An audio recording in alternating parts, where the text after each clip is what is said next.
getting an awful lot of attention and scrutiny. I assume you must be first of all delighted by your own result. Yeah, I'm absolutely thrilled by my own results. It's hard to step away from the sense of just feeling really proud with such a mandate from the people of Dublin Central, the community in which I grew up in. Yeah, it can be a little bit overwhelming, but also a sense of determination, Antoine. It has to go and mean something now. And in terms of that mandate, presumably as well, you are pleased with what you're seeing in terms of what looks to be a bit of a riding the crest of a wave for the Social Democrats. Yeah, it's a wave that we fought hard to get. I mean, this is not something that came out of the ether for us. This is something that we had candidates on the ground. Our mantra is always to go do the footwork, knock at doors, talk to people, share your ideas. It's not often caught in the initial kind of analysis of who will do well in elections, but when it starts to come to the heel of the hunt, the Social Democrats have always performed well. Today we performed absolutely exceptionally, and I'm so thrilled to see so many of my friends and colleagues who are either close to taking seats, have took seats, and even those like Hugo Mills who just lost out in Dunleary. Just incredible people. I think they can make a real difference. Obviously, part of the reason the constituency is getting so much scrutiny is it's very unusual to have one of our most renowned criminals running for election. We're still at a point of trying to figure out whether or not it is likely to be Marie Sherlock or Gerry Hutch. Have you any insight into it? No, I really don't. I think Marie done well from my. I think Marie done well in the last transfer to Nassau Horrigan. I think my surplus will also help that. So, yeah, I'm still hopeful that Marie is going to do it. Gary, thanks again. That is Gary Gannon there, newly returned for the Social Democrats. We'll do a bit of an analysis of where all of this leaves us after we take a quick break.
on Newstalk.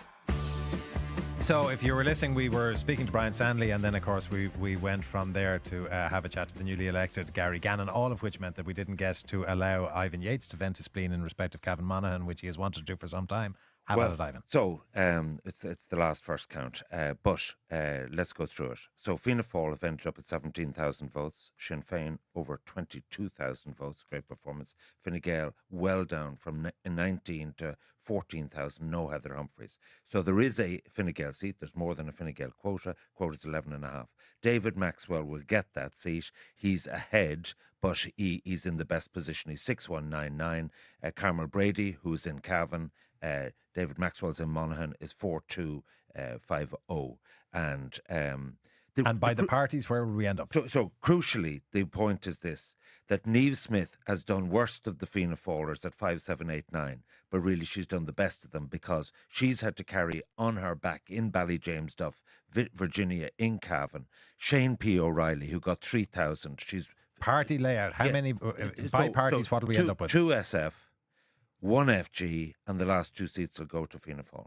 Now, Craig, you have just rejoined us. Craig Hughes from the Irish Daily Mail and Mail on Sunday. National picture as we now stand. As I understand it, we're starting to talk about the prospect of, and Ivan is very enthusiastically talking about the prospect of, it being Fine Gael and Fianna Fáil returned with no need for a third party, just some independent support. Is that where we're at currently? Well, look, we're still in the cusp of waiting to see the final numbers. But I predict Fianna Fáil to get around 48, Fine Gael around 38. You've heard Simon Coveney this morning saying that his preference would be for another party, would be for the Labour Party. Similarly, you've had Eoin O'Riordan from Labour saying that his party shouldn't go into government, that it would be bad for them. But he has the luxury of being out in Brussels now, of course. I think, despite the numbers being tight and it being possible with independence, there is an appetite within Labour TDs to go in. It was my sense of it. I mean, the likes of Alan Kelly, Ivana Bacik, Jed Nash, the two of them who've been in ministerial roles before. And look, it just goes to, you'll be looking now at what's on offer. I mean, the Greens had 3 cabinet seats with 12 TDs. If they were offered 3 cabinet seats, I'm looking at the prospect that Fine Gael and Fianna Fáil could be close to 87, 88 with no independence. Do you go in on a razor edge?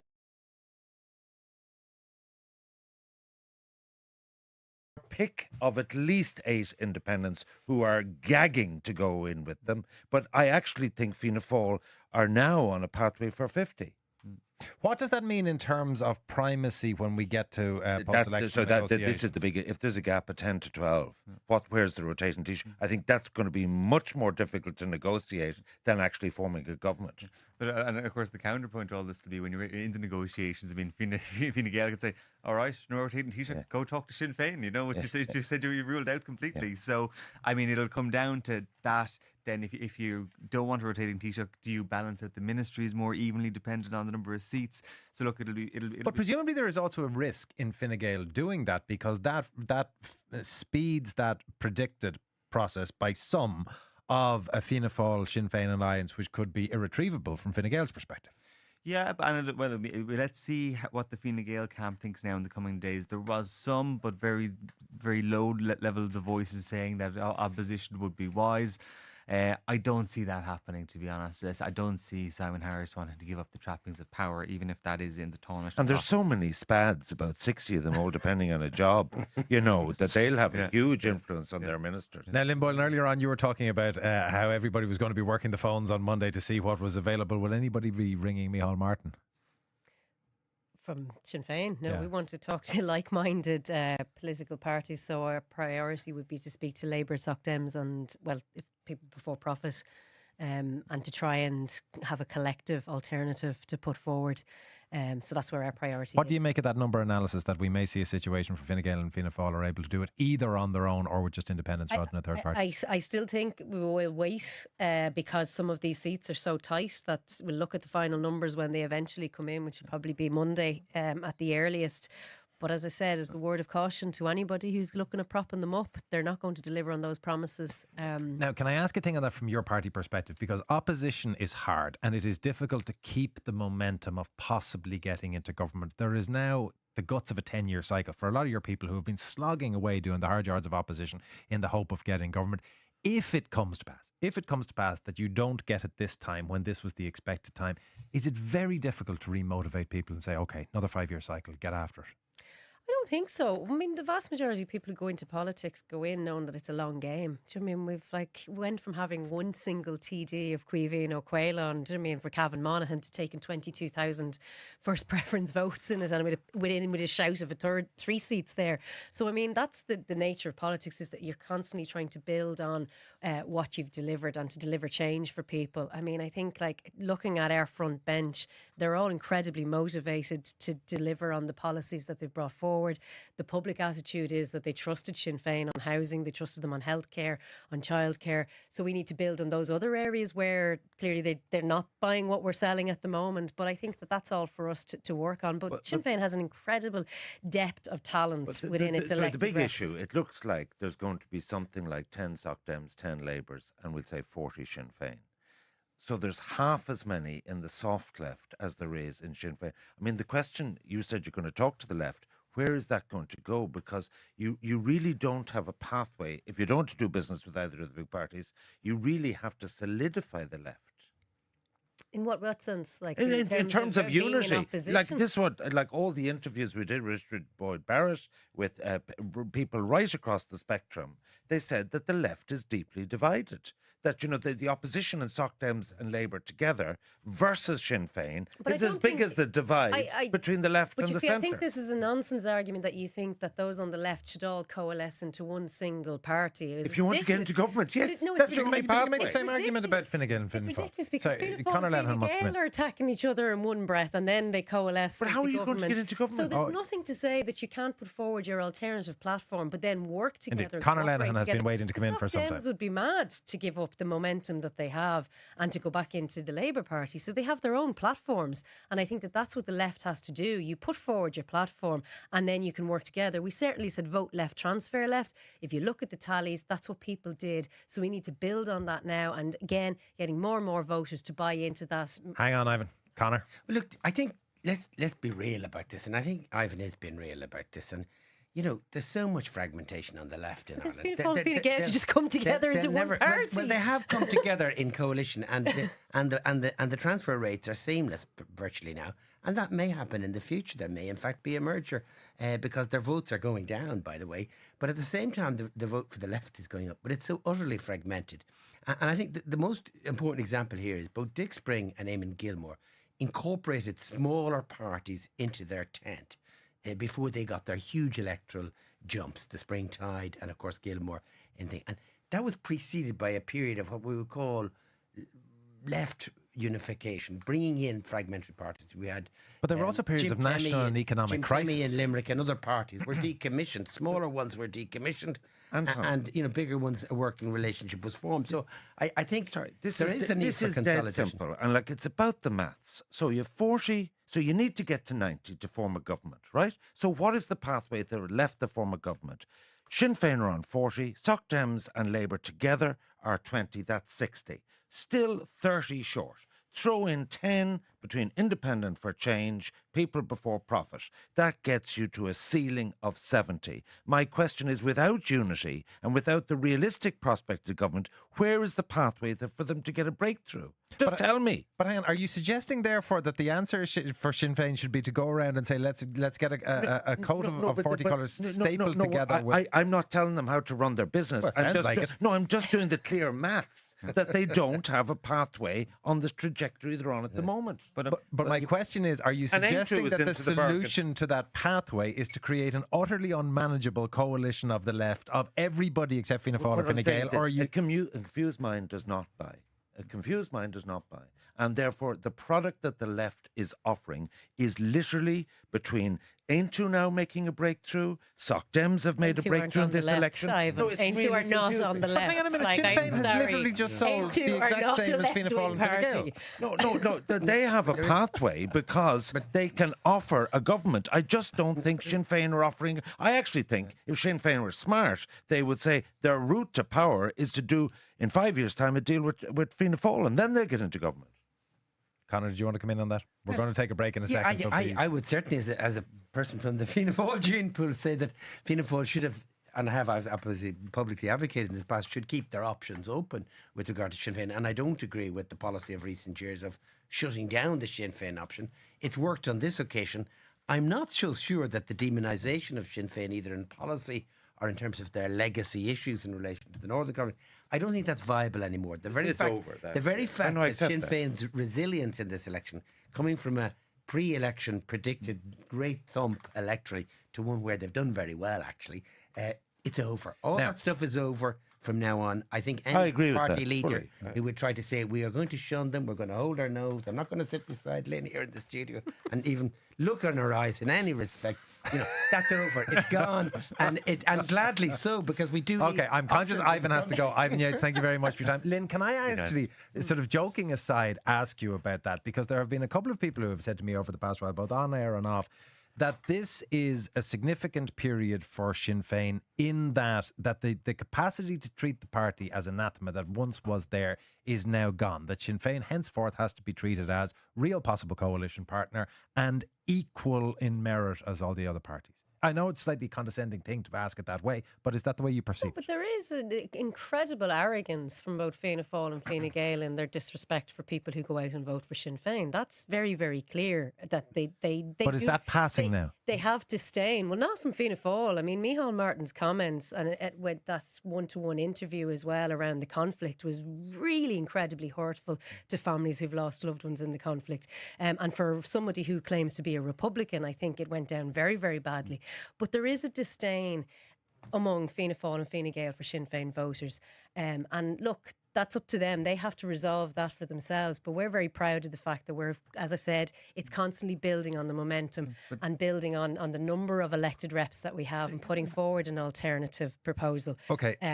But that's also why we said we would talk to everybody after an election. We weren't going to be that arrogant in terms of going out to the electors and saying your vote is not worth as much as another person's vote. We have Dublin Bay South. We are told fairly imminently. We'll try to get an ad break out of the way before we get that count.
Newstalk.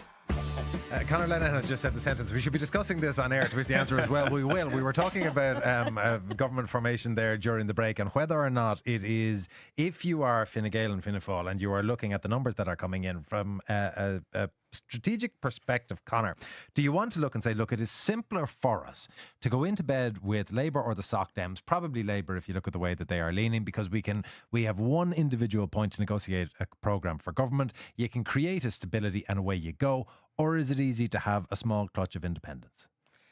I believe it's easier to have a small clutch of independence, particularly as some people have described them here, I think in the media, as reliable independence. There are obviously not all independents are the same. Some, as I said earlier, come from Jean Paul Fianna Fáil, Fine Gael, or even Sinn Féin, and they're realistic and they understand the priorities and requirements of a big party. So you do your deal at the start, say that's what you're getting, and then you move on from that point. Yeah, and you try to operate it. And I think the benefit of having, obviously, an actual coherent party, as you say, there's advantages and disadvantages. The advantage, of course, is that they are disciplined. And Dublin Bay South coming in, Conor.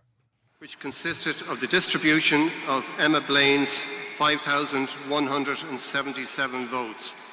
Total of votes distributed, 5,177.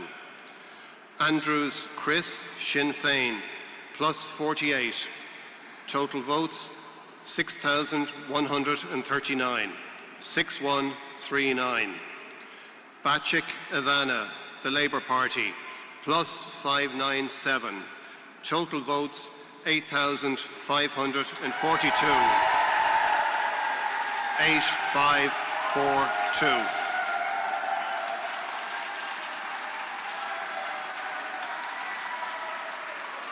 Gagan James, Fine Gael, plus 3,590. Total votes, 10,650. 10650. Hayes Owen, Social Democrats, plus 138. Total votes, 5,673. 5,673. O'Callaghan Jim, Fianna Fáil, plus 658. Total votes, 7,381. 7,381. Non-transferable papers not effective, 146. Total of 1,399. As the votes of Ivana Bacik and James Gagan exceed the quota, I deem them to be elected.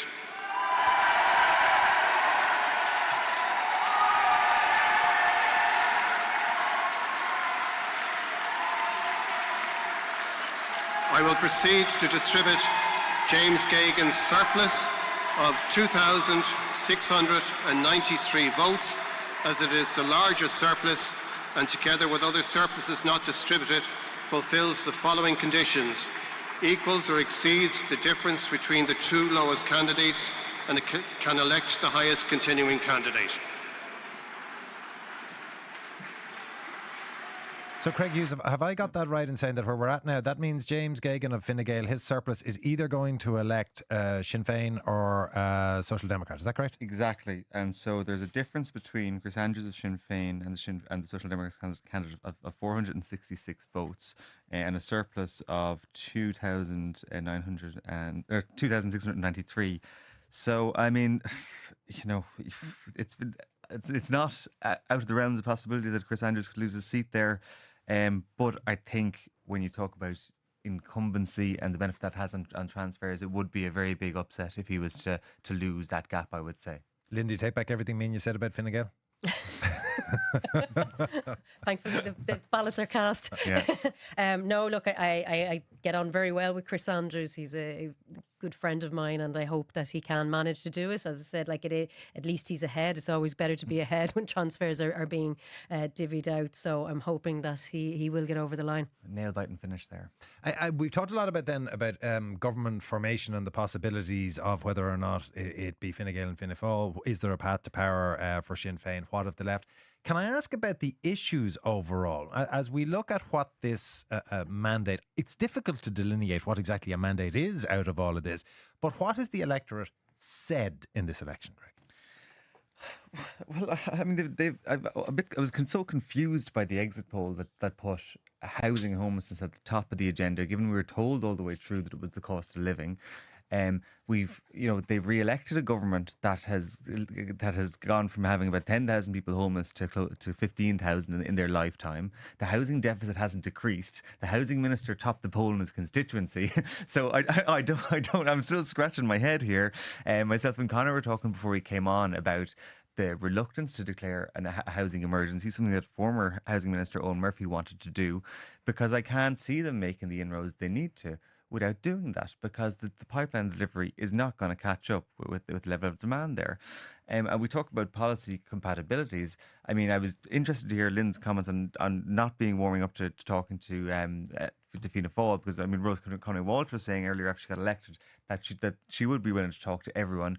And if we go back to that issue of housing, I still think they're so incompatible in what they want to do on housing, that to get an agreement on. And Mary Lou McDonald has said very clearly at their party's thinking last year when I asked her that housing is a red line issue for them, that if they go into government, they want that portfolio.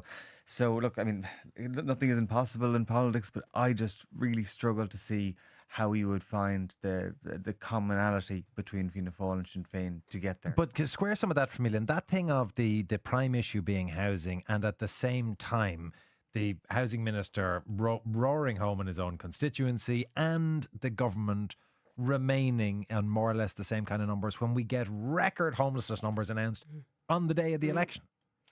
Yeah, but I think again you have to look at the breakdown of that exit poll and where the votes are coming from for the respective parties, and I think that is the difference, that there are people who are comfortable, who have their house, who don't want house prices to come down or to steady at all, and then you have a cohort of people who are under 40 who have no potential of owning their own home. So we need more of those young people. But you see it as a two-tier. You see this mandate as a separation, that the relatively well-to-do and older went one way, and the younger and there's a part of that. I mean, all you can do is look at the exit poll details, because you don't get that in terms of the when you're counting the actual votes. But that was the breakout of the detail in terms of exit poll data, and I think it was significant, the huge proportion of people, young people, who are voting for Sinn Féin. And housing is a red line for us, because we absolutely agree that you have to bring down the cost of housing. It has to. It cannot continue to go up indefinitely, and that the state just subsidises that, which is adding fuel to the fire. So look, one thing on that then, why then the low turnout? Because I think we're looking at 58% as our final turnout figure, which is on or at a record low of all time. Surely if there are that many people who are disenfranchised, if there are that many people who feel that they're trapped in the box room, if there are that many people who feel that they are not getting what the generation ahead of them got, they'd go out and vote. Yeah, many of them did go out and vote. Thankfully, many of them did. But look, you need to convince people as well. And that's, again, we will reflect after this election of how you can convince more and more voters that a change is possible, an alternative is possible. Because what has happened is there's a lot of cynicism among politics. Because you look at anybody who's a young person who looked at the budget, which was done in October, and then literally 3 weeks later you had Fianna Fáil and Fine Gael coming out and saying they were going to do X, Y and Z that they didn't do in the budget, and people are cynical, and young people are far more cynical when it comes to politics. So we need to convince them that all politicians are not the same. There is a potential to have a society where I suppose we have the social contract is protected, and that it can be a left-wing led government, and that's the job of work for every political party on the left to win the argument. To that issue, Conor Lennon, all of the giveaway stuff. I mean, there was the last week was the Late Late Show. I mean, there was one for everyone in the audience. There was the €1,500 if you had I can't remember, if you had a child, and then you got $2,000 if you had two kids. I can't remember, but it was total. Here's money for old rope. Was all that necessary? Well, I'm not so sure it necessarily was, but I do think that it's almost impossible, I think, in my experience, and I think we have to be realistic here, to stop a government that's in power from giving away money in a budget. So, being shocked and horrified at this. But Lynn's point is that it wasn't the budget. They'd had to go with the budget, and then they came up with a whole new list of shopping lists. Even the Occupied Territories bill, they had a chance and they didn't do any of it. I think, going back to even Mrs. Thatcher all those years ago, there was a suggestion that even the key indexes were manipulated in order to achieve an electoral result. So you'll never stop that. But there was no reckless promises in the budgets that were made. And in fact, I would argue that the decision to create these funds where we would put away money for a rainy day, this is very, well, the very Business important. Post did an analysis that said that the three parties, and included Sinn Féin, were falling over each other to spend money like throw it around like snuff at a wake. Well, that's correct, yeah, and I think some of that we're going to face into a chill wind at some point in the future. I don't believe that the growth is perpetual in this economy, and some of them will rue or regret having made those promises, because we are into difficult times. Our position in relation to FDI is going to be challenged by the new administration in the States, and I don't want to pick out Trump in that regard, because the Democrats under Joe Biden had already, although Joe was very popular here, in fact, Joe's administration had started the reshoring of American jobs back to America. So we're into a more competitive landscape. I think the broad point, of course, is that Ivan said it earlier, there is no pathway power for a left-wing party. And I agree with Lynn, we do need a real election the next time. And we will have one the next time, in my view. How do you mean a real election? This wasn't a real election. I mean, the path to power for Sinn Féin was clearly closed off before this election ever began. Both parties were refusing to do business with them, and the numbers didn't add up. Everybody knew that. And also, they ran into difficulties. Let's put it politely that way. There was a few scandals, a few skeletons in the cupboard came out in the last few months. And they had that, as I call it, misfortunate policy on housing, which didn't help them. And, that's it. But it is your view that the Lynn next... said it, they're going to have to regroup and find some way to build a left unity. And one of the things I find very... But hang on for a minute, Conor, just so that I if I can understand just finish this one. Just let me finish this one. That I find it very ironic that some of those other parties, other than Sinn Féin, still to this day refuse to accept the primacy in left-wing terms of Sinn Féin. Sinn Féin is the main left-wing party in this country. But if you go down to People Before Profit, if you go down to the old Joe Higgins party, if you go down to the Greens, if you go down to Labour, the Social Democrats, and the options are endless. None of them will accept the primacy of Sinn Féin. And unless that nut's cracked, there won't be a left of centre government. We've been talking about this for a long time, as far back as 1990, and we've never actually had a left-wing government in Ireland. And the reason is that there's huge fragmentation on the left in Ireland. It's indulged, and quite honestly, I think the media is somewhat responsible.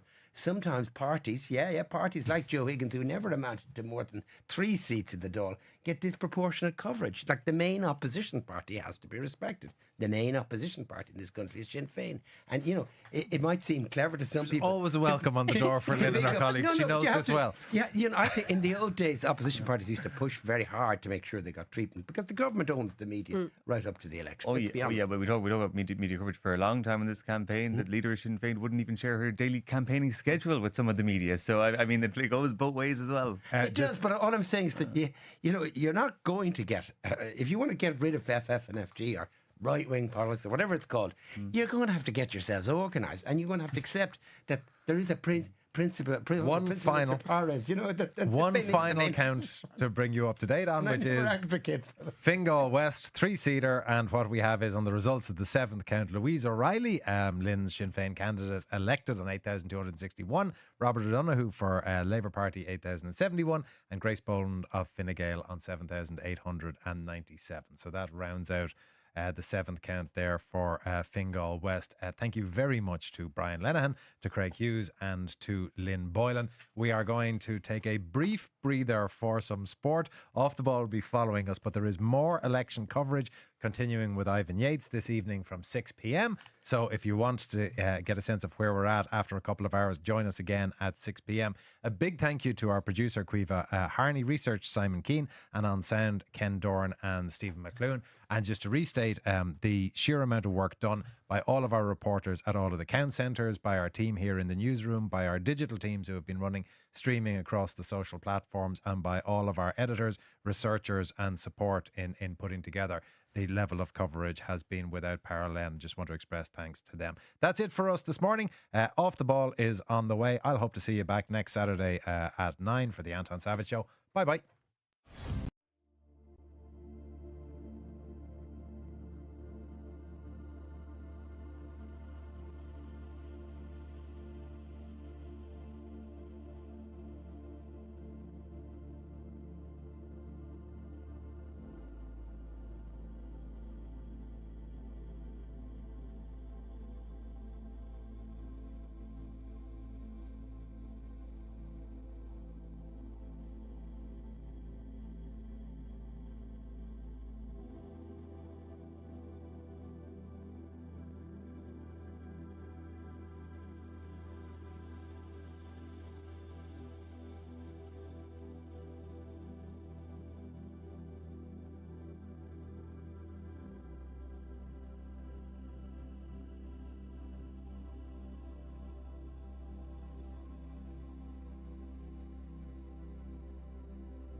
I also want to thank the voters, the people who voted for me, thousands of them have done so. And I want to acknowledge as well that a large number of people said to me, I can't give you number one because half of them, and I said to them, that's fair enough. But I was struck by the number who said to me, but you're the number two for the first time. So for me, I'm going to talk about those people who've done that. And I want to acknowledge the work of the local media, who've been covering it over the last 3-4 weeks. And in general, and you might be happy with everything you're right about it, but in general, you get it right, and there's a fair balance. I want to acknowledge the fact that Sean and Willie have been elected for Fianna Fail and Fine Gael. In general, it ran a keen campaign. That didn't hold true across the board, unfortunately. However, we're elected. Willie here said to me, I may want to lift it at all next Monday morning. But I think to myself, normally this is up in 5. He says, I'm very sorry, I might want to lift it. So you better start more punctual because the town board, you won't get away into the law, Willie. We're going in there to get the answer.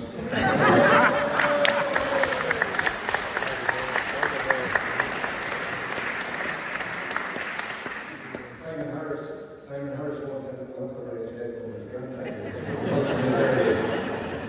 but I want to thank everybody, people who went throughout the county, whether they supported me or not. We were warmly met on almost every doorstep, and that's the good thing about these people.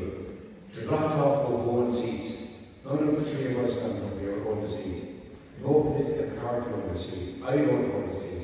The people who are going to seats is you, it's the public out there. That's what democracy is. People put their names in the ballot paper, and I acknowledge people, there's people here today, who put their names in the ballot paper, and they may feel maybe they didn't do that well, or they would have done better, but I think it's a good thing that people do that, put themselves before the people. The public can have a free choice to vote. You don't have to be a millionaire in this country to run for election. It's not like America. That's a good thing. You put your name on the ballot paper, see how you fare out, and people will support you or not support you. And that's a good thing, that we have a good system of democracy here, and not may last. So look, just thank the people of Beach, thank everybody, acknowledge the fact that, the campaign's run, huge lot of work put in. A lot of you here, regardless of who you campaign for, you're either dinner at 11 o'clock at night, or maybe behind dinner or a lot of evenings, it has an effect on your families. So what we need to do now is just settle back and celebrate today, and Taoiseach and Claire on with it, so none of you want to leave whatever. Right, well, it goes back a long way. My father used to be Assistant Director of Elections in Dunleary in the 60s and 70s. And in the late 77, I think, was my first tally. And I gave him a hand with that, when it was pen and paper and rulers and pencils and calculators. So we continued on, we did the tally. It was probably as accurate as it is now. And then going into the early 80s election, I remember one of the early elections, I think it was probably 81, arriving into the RDS with computers and full screens and boxes and everything into the RDS to do the tally. That's when we first did it on computer. And we had some of the lads doing that. So I then said, I need to learn what's going on.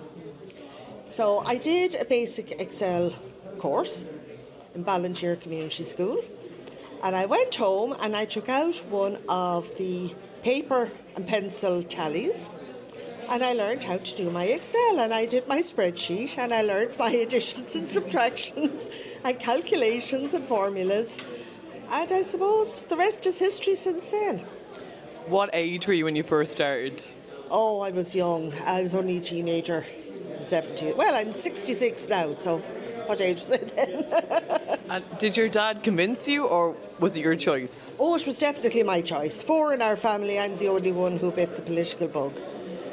Okay, so always very interested in politics. Always very interested. And what keeps you coming back? I just get such a buzz out of it. I love the mechanics of it. I've worked backroom with a number of candidates and organising canvasses and getting the tally from the last election, looking where the vote is good, where the vote isn't so good, where we could have done better, where there were local local issues or a local candidate. And we didn't do good there because a local candidate lived in that particular spot. They're not running this time, so maybe we should get in there to look for the vote there. And I love that end of things. I love the back room. Have you always worked within this Dunleary constituency? I have primarily worked within this constituency, but I have helped out on a number of by-elections around the country. Down in Clonmel for some by-elections. I went to Shannon for other by-elections, or Limerick, Navan, Kildare. Went and canvassed for Obama in the States, canvassed for Hillary Clinton in the States, helped out with Alistair MacDonald for the SDLP in the North. I just love elections. Emer, you're quite a celebrity then when it comes to being a tally counter. That's amazing. What have you noticed the change over the years with like the technology and all the rest? With technology, how quick it can get out. Now with Google Docs, that it can be public immediately. But my priority is to get the spreadsheet that we have the data for the next election. That's my priority. Everybody else just wants to know what the figures are now, but I want the stats for the next election. That's my priority. Do you think they will ever get rid of the old school pen and paper? I hope not. Like, I really do. I hope not. Why not? I think it's a lot more transparent this way. There's absolutely no doubt. You can see the votes, you can see what's counted, you can see the disputed ballots. You know, it's all there in front of you. There's absolutely no doubt about it.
I see Fine Gael and Fianna Fáil being in the shake-up for having a majority or being very, very close to it. Now, you still question where would you get there? 82, I So think, with is where they'll nobody end up else at the minimum. involved, there's 88 With no, between- 87 is a majority when you take out the Count Corla, and they are going to be thereabouts. If the numbers shape out like that, there's going to be an absolute definite preference for almost the opposite to what Simon Coveney was talking about, picking a safe pair of hands like a political party. The independents and a selective group of independents will be supporting the government in that scenario, and some of them will even go into... With no third party, just the two main parties and independents. But even if you...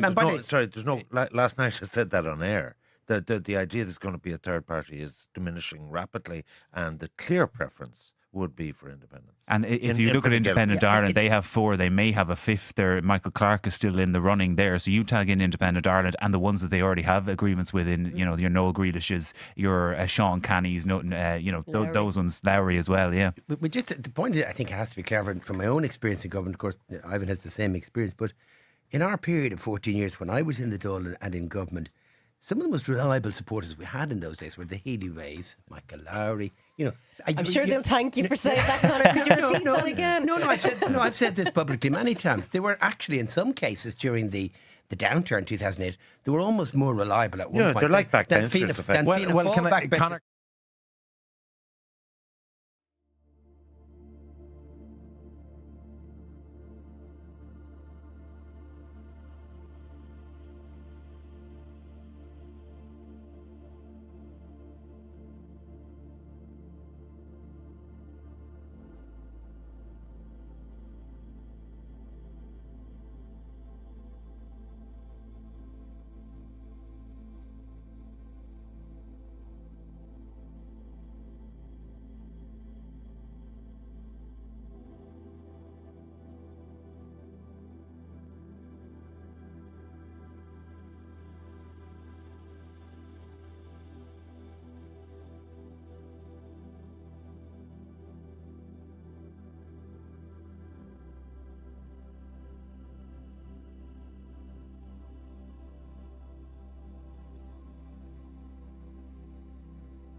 I see Fine Gael and Fianna Fáil being in the shake-up for having a majority or being very, very close to it. Now, you still question where would you get there? 82, I So think, with is where nobody they'll end else up at the minimum. involved, there's 88 With no, between? 87 is a majority when you take out the Count Corla, and they are going to be thereabouts. If the numbers shape out like that, there's going to be an absolute definite preference for almost the opposite to what Simon Coveney was talking about, picking a safe pair of hands like a political party.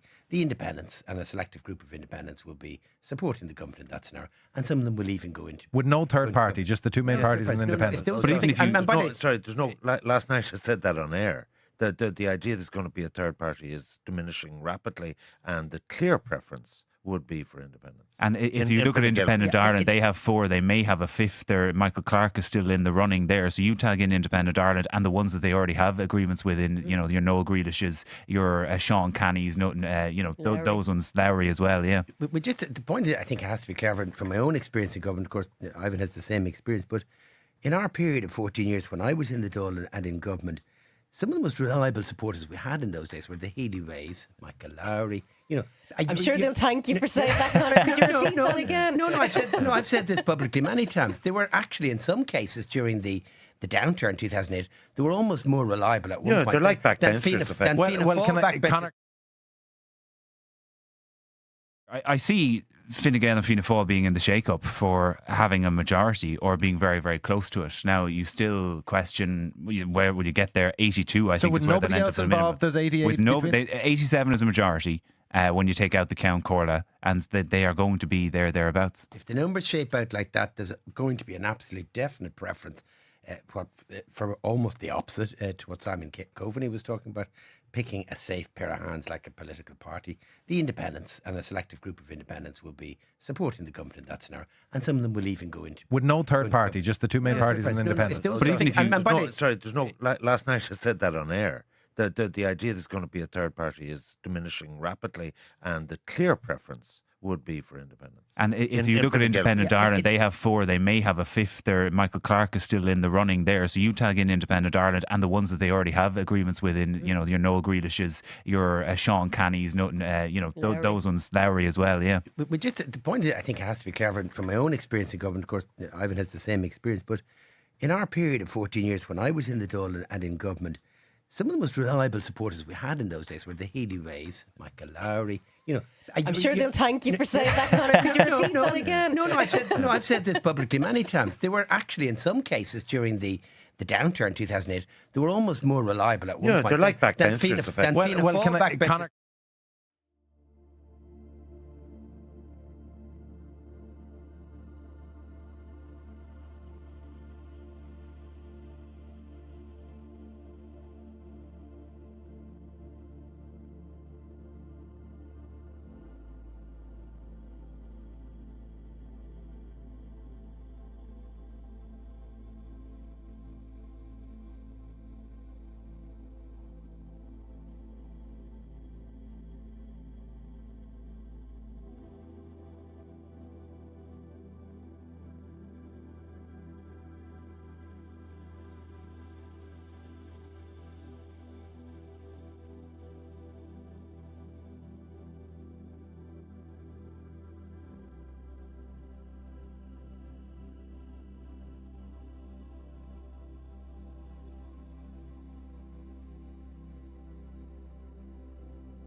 Fianna Fail, congratulations, elected to Wicklow Wexford. Thank you very much, Alex. Yeah. And tell us now, you're the it's the first time there's 2 Republican TDs in Wexford since 1927, is that right? Yeah, it's historic. I mean, last time round, Johnny Myden received one of the highest votes ever in the history of County Wexford, 18,700 votes. It looks like he's going to be elected today. So now we have 2 Republican TDs in County Wexford, as I say, the first time since 1927, since my mother was born, and thankfully my mother is still with me. And it's certainly a great day. It's a great day for my family, for my small team of party supporters, for the constituency. I live right on the Wexford-Wicklow border, and I did commit to represent both sides equally, and I will stick with that commitment. So yeah, it's a good day all round. And a good day for Sinn Fein across the country. It is, yeah, it's a good day for Sinn Fein, considering that just over a month ago we had the entire army of the state, I suppose we had the entire everything rained against us, and the entire firepower of the state rained against us, I would say. But we got back in the saddle, dusted ourselves off, and we gave people a very, very positive message of hope and a very positive message of change. And I know that there's a desire out there for change that's much greater than the vote I got. And that's something, whatever government comes into place, they will have to act on that change. And I and my party will certainly commit ourselves to seek to form a government of change, because I know that's what people are looking for. People want to see so many things change and improve. They want to see a future in Ireland for their children. It's about the future of Ireland. I'm not sure if Ireland can survive 5 more years of Fianna Fail, Fine Gael, and 5 more years like we had over the past 5 years. So we will certainly do everything we can to bring about a new government of change, if that is possible. Yeah, one last one. I know it could be another 5 years Fianna Fail, Fine Gael. Depends how the formation talks obviously work out. You know, the numbers could be there to link up with a third party. For yourselves, I mean, is it a bit childish for Fianna Fail and Fine Gael to sit down into government with you? It's completely childish, Alex. I mean, everybody should be prepared to sit down and talk with everybody. That has always been my philosophy, and it's been my party's philosophy. You have to work with everybody, respect the electorate, respect the votes they've given. Don't be childish about it, and be mature. Absolutely. Today about it. Why? Look, it was a very, very tight race, and with some huge changes here in Cork East. It's really a new constituency, huge geographical changes, things like low turnout, and we've seen a lot of new candidates on the field. So even though I'm only 27 years of old, I'm no longer the new kid on the block here. So it's been a very interesting election in that respect. So we're just very grateful I'm back and elected again, and I'm incredibly appreciative to the people of Cork East. I love this constituency, and I cannot wait to get back to Leinster House to continue on with the work. And Kabir, in terms of the youth age, I mean, we saw Holly Kearns yesterday, we saw Chris Russell.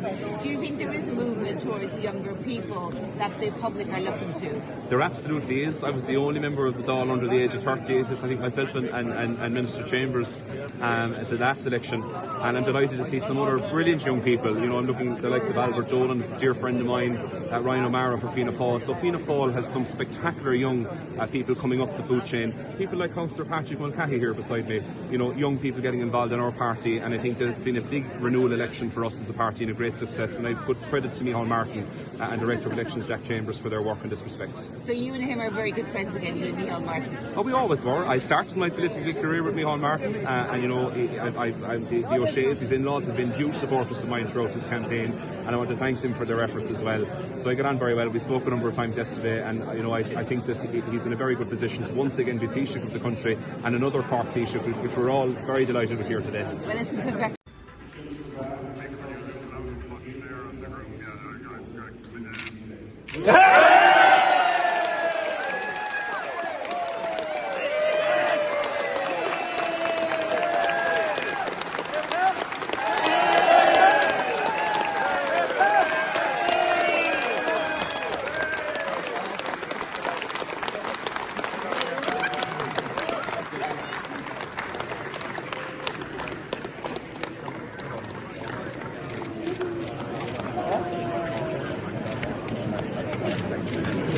It's a wonderful day for the McGrath family. Michael takes up his role as Union Commissioner today, and I'm elected as TD, so very special day. Thank you. Is it a bit of an emotional moment for you? It is, yeah. I'm just so proud of him. He worked very hard. Like, he had my back for 25 years in politics. He did all the hard work for me, and just to be here with him today, just so proud, so proud. Another one on the bench for you, Micheál? Absolutely, and just want to pay tribute to Seamus. Outstanding result. Has been a tremendous councillor, and as Michael said, a political powerhouse for Michael over the years, and a very formidable politician in his own right, Seamus. And today, if he doesn't mind me saying, since he's coming of age, I suppose in some respects, is now in Dáil.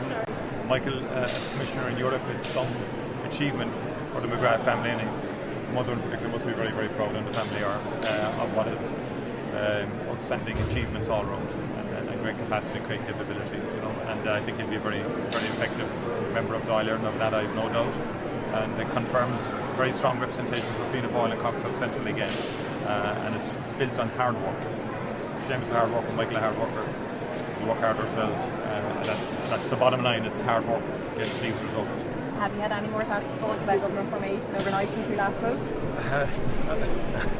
Not too many. I mean, same position. We've got to wait for those final counts. I mean, there is that sort of wearing, being cautious, understandably so, because when you get into the final sort of counts, that's when it really comes to sort of really sort of very challenging sort of situations, and seats can go.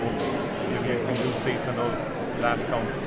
So the destination of final seats yet to be determined. So I think until we have the counts complete, there's very little point really in focusing on formation of government until we have clear light in terms of the strength of each party, the strength of independence, to see what happens after that. You haven't been chatting to Ivana Bacik or Holly Kearns at any point? No, I haven't. No. And again, it makes no sense until we know how many seats every party has, how many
That'd be nice. That'd be nice. Oh yeah, I can stand there and talk about it. How are you feeling? Are you disappointed or what? What's your reflections? I'm really proud of the campaign that we ran. I'm really humbled by the amount of people who took part in my campaign and wanted to be there for me. I'm really delighted with the friends I've made on the way, because I met people and got to know people really well that I really didn't know before, who believed in me and supported me. And we actually had a lot of crack on this campaign, a lot of moments that I'm going to treasure. I'm disappointed it didn't work out, but I'm very proud that I took the opportunity and made the journey. Nobody achieves anything in this life unless they leave their comfort zone. And I did that, and that's something I'll always bring with me. And you'd never know what's going to happen in the future. Can I just ask you maybe about some of the criticism that was levelled at you? And was it a bit unfair that you were seen as a celebrity candidate and parachuted in, and that maybe, you know, that grassroots Fianna Fáilers didn't get behind you for that reason? What would you say to them? Well, I was nominated by the grassroots. I went around for a month and met delegates in their homes. I went to convention. I was chosen by the card-carrying members of Fianna Fáil to stand in this constituency. So I reject completely that supposition, because it's just not true. On the parachute thing, sas an spidal Michigan Amara, Turgun Chinma, sas Rosmok Mahed, sas in Shmaun Mavohid. It's port not mission, so there was no parachute. And the celebrity thing is a tag that people like to attach. And it's not a nice one, because it makes somebody out to be without substance. And I have plenty of substance. And the Taoiseach himself said I was a substantive candidate yesterday. Did it upset you a bit, that kind of tag that was levelled at you? I have been taking stuff like this since I entered the media in 1996. I am well used to labels. It's something that happens to women all over society, and women in politics even more so. Were you naive heading into the campaign? Were you ill prepared, particularly the ad that was in the paper about cancer services? It landed very, very badly with people right across the constituency, and facts-wise, it was hard to back up. It was absolutely factual. That campaign ad was 100% factual, and Professor Michael Curran of the NBCRI completely backed that up. The reason I got involved was to try and change that, and I'm glad it started a conversation. I had people on the doors who opened the doors to me, nurses saying, thank you for saying that, because it's true. So what you're saying is not true. Well, the National Cancer Registry don't have statistics to back that up. The statistics are there to back it up.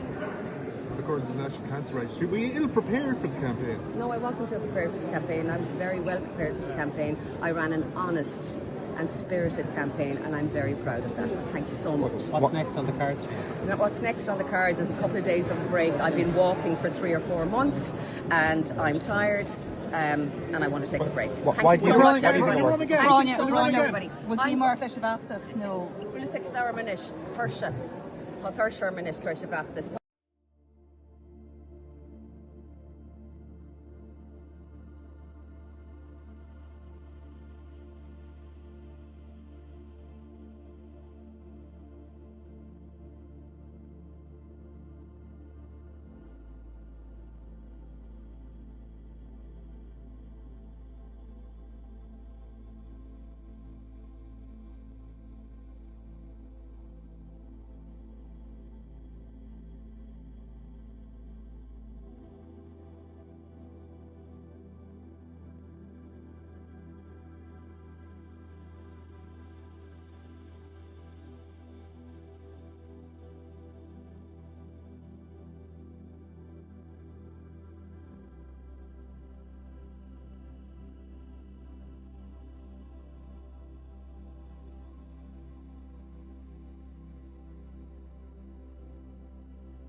bit later on. We'll have live and exclusive commentary from Anfield, Liverpool against Manchester City with Stephen Doyle and Keith Tracy. Newstalk's Sean Defoe, good afternoon. How are you? Will we start with an update on Dublin Central and then zoom out? This is the most fascinating constituency in the country, and everyone is watching this. We have literally, in the ad break there, had a count in Dublin Central. The elimination of the Fianna Fáil Senator Mary Fitzpatrick, and her votes have elected Fine Gael's Pascal Donoghue. He is now going to return to the Dáil as a TD on the 10th count, and it has extremely narrowed the gap between Gerry the Monk Hutch, who is still in 4th place, and Marie Sherlock of the Labour Party. There is now 120 votes between the two of them, and Gerry Hutch leads. So that means we have got about 1,500 votes of Pascal Donoghue surplus to distribute. That's going to decide this election, and you would have to say that's going to mean that the Monk is not going to be in the Dáil. So the surplus will go another direction. Go towards. It would be much more friendly. Put it this way, if Pascal Donoghue somehow elects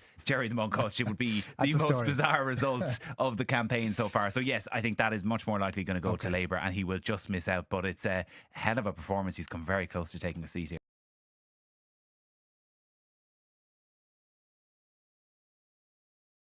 174 seats filled. So what's that? We're more than a third of the way through now. Everywhere has returned to first count, and we've got about 10 odd constituencies that are entirely finished counting. Fine Gael and Fianna Fáil neck and neck. Both parties have 18 seats. Sinn Féin behind them on 12. 7 for independents, 3 Independent Ireland, 2 each for Labour and the Soc Dems, 1 for People Before Profit, 1 for Aontú, none for the Greens so far. Roger O'Gorman in an absolute fight to keep his seat. And then when we're crunching the numbers, because that's who has been elected at the minute, but when we're looking through and predicting all the counts to come, there's only about 15 seats I'm projecting as too tight to call at the minute, and it looks as though Fine Gael and Fianna Fáil combined are going to be knocking on the door of a majority on their own, that they won't need a third party, might need a smattering of independents to help support them, but they're going to be in the mid-80s in terms of seats, which is a pretty remarkable result for a government in a year when in elections all across the world governments have been getting a kicking. What's the overall turnout nationally is around sort of 50%. It's a bit higher than that, so it's about 59%. 59. It was 63 last time around, and that 63 was the lowest in 50 years, so a pretty dismal turnout. Yeah, very good. And any other update that you want to give us in terms of any of those constituencies that are tight? Yeah, there's some really interesting battles going on. There's one going on in Mayo at the minute where Aontú actually look as though they might take a second seat there. It's going to be between them and an independent former Fine Gael councillor, Patsy O'Brien, who was expelled from the party a couple of years ago for sending pornographic material to a party colleague. So that's the final seat in Mayo. Cork North Central, an interesting battle going on where you look at Fianna Fáil picking up a seat. Cork East as well, where the son of the outgoing TD David Staunton, Mark Staunton, had been strong favourite. He's just been overtaken by his Fine Gael colleague Noah McCarthy, so maybe the family name doesn't mean all in politics anymore. Sean Defoe, thanks a million as always. Talk to you a little bit later on. Thanks. Great stuff. That is the latest on the 2024 election.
Newstalk's Sean Defoe, good afternoon. How are you? Will we start with an update on Dublin Central and then zoom out? This is the most fascinating constituency in the country, and everyone is watching this. We have literally, in the ad break there, had a count in Dublin Central. The elimination of the Fianna Fáil Senator Mary Fitzpatrick, and her votes have elected Fine Gael's Paschal Donoghue. He is now going to return to the Dáil as a TD on the 10th count, and it has extremely narrowed the gap between Gerry the Monk Hutch, who is still in 4th place, and Marie Sherlock of the Labour Party. There is now 120 votes between the two of them, and Gerry Hutch leads. So that means we have got about 1,500 votes of Paschal Donoghue surplus to distribute. That's going to decide this election, and you would have to say that's going to mean that the Monk is not going to be in the Dáil. So the surplus will go another direction. We'll go towards. It would be much more friendly. Put it this way: if Paschal Donoghue somehow elects Gerry the Monk Hutch, it would be the most bizarre result of the campaign so far. So yes, I think that is much more likely going to go to Labour, and he will just miss out. But it's a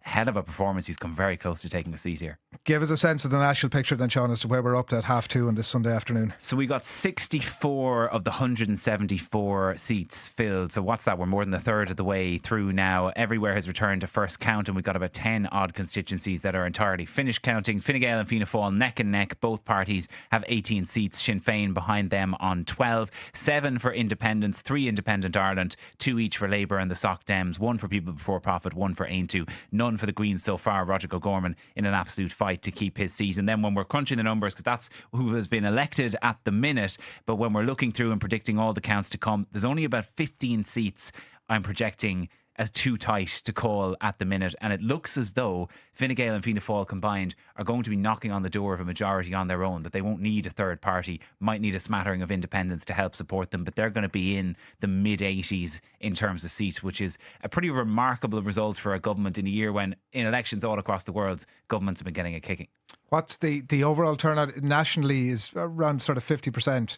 It's a bit higher than that, so it's about 59%. 59. It was 63 last time around, and that 63 was the lowest in 50 years, so a pretty dismal turnout. Yeah, very good. And any other update that you want to give us in terms of any of those constituencies that are tight? Yeah, there's some really interesting battles going on. There's one going on in Mayo at the minute where Aontú actually look as though they might take a second seat there. It's going to be between them and an independent former Fine Gael councillor, Patsy O'Brien, who was expelled from the party a couple of years ago for sending pornographic material to a party colleague. So that's the final seat in Mayo. Cork North Central, an interesting battle going on where you look at Fianna Fáil picking up a seat. Cork East as well, where the son of the outgoing TD David Staunton, Mark Staunton, had been strong favourite. He's just been overtaken by his Fine Gael colleague Noah McCarthy, so maybe the family name doesn't mean all in politics anymore. Sean Defoe, thanks a million as always. Talk to you a little bit later on. Thanks.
As somebody who has been a sitting TD with a bit of profile, did you expect to be in a bit more of a comfortable position at this point?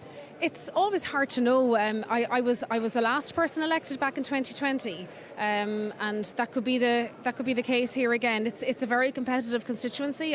We all know that here, but I've worked very hard. I went on my record of delivery of infrastructure here over the last few years, so I'm just hoping that resonates with the people.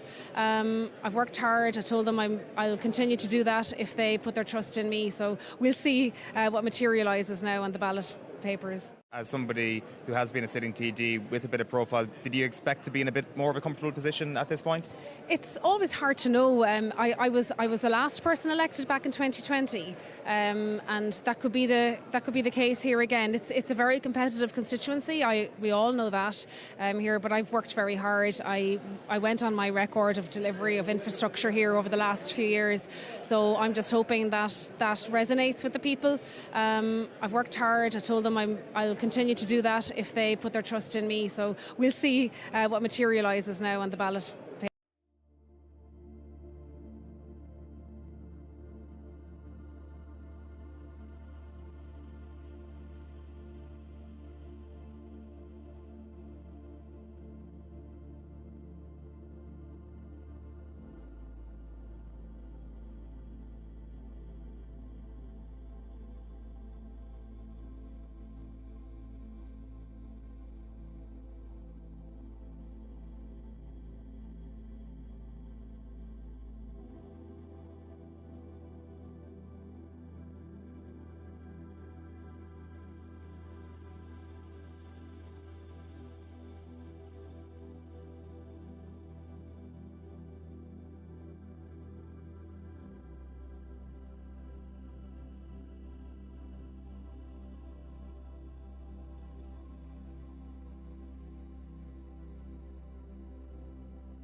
This track because I like it. My family and that are stuck, and his comments being made on local media and all that as well about we being shadowy figures. Sinn Féin have pulled 10,000 votes again out of Tipperary, and I want to debunk this bullshit that's going on about we're being shadowy figures. No one, and Mary Lou has made it quite clear, no one tells Mary Lou what to do, and I'm involved in the party. And we will build like we always have. We're on the doors from tomorrow morning on again, building the next election. And that's the way it always has been with Sinn Féin, and that's the way it will always continue.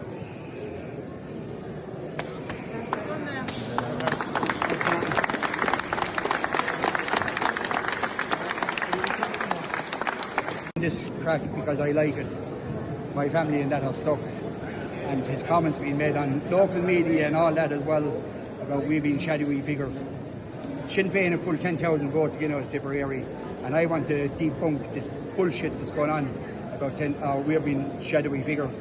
No one, and Mary Lou has made it quite clear, no one tells Mary Lou what to do, and I'm involved in the party.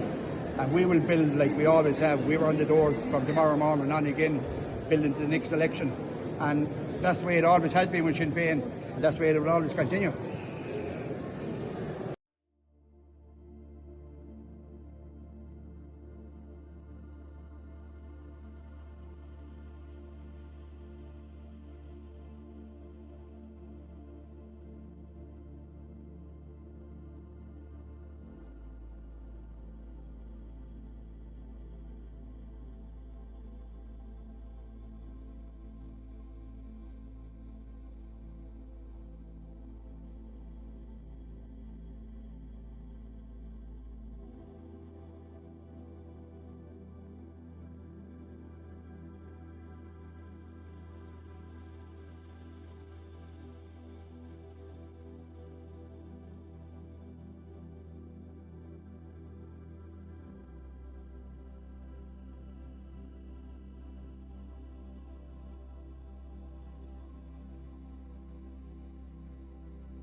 Jared, how are you feeling? How are you feeling, Jared? Jared!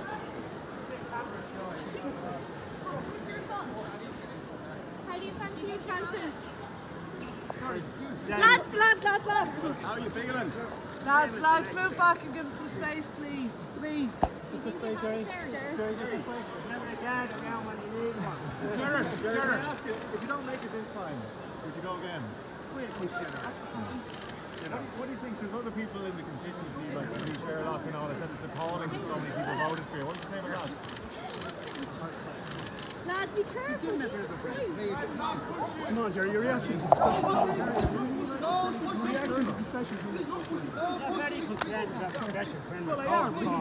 Go back down to special criminal court. That's the power.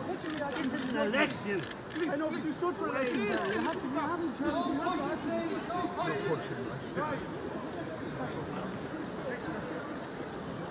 to disrupt it.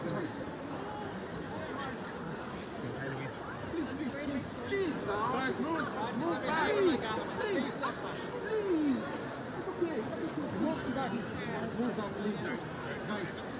No pushing.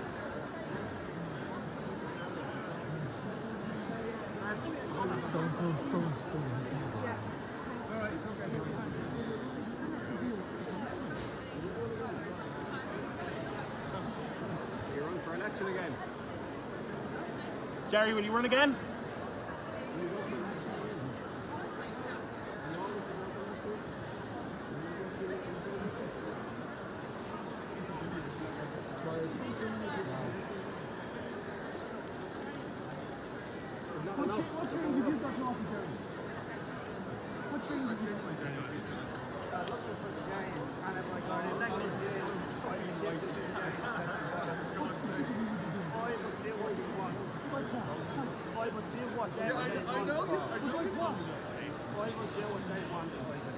Were you expecting to do so well, Jerry? How would you do about homelessness? How I done so well is have the people voting me, and I'm happy. Do you think you're what the community in Dublin Central needs? Were you surprised? Were you flattered by how many votes you got? What do you think it reflects, Jerry? You didn't expect it. Do you think you'd be extradited, Jerry? Are you scared the Spanish authorities are coming for you? Are you scared the Spanish authorities are coming for you? What's next, Jerry? Are you going back to Spain? Do you think you'll be extradited, Jerry?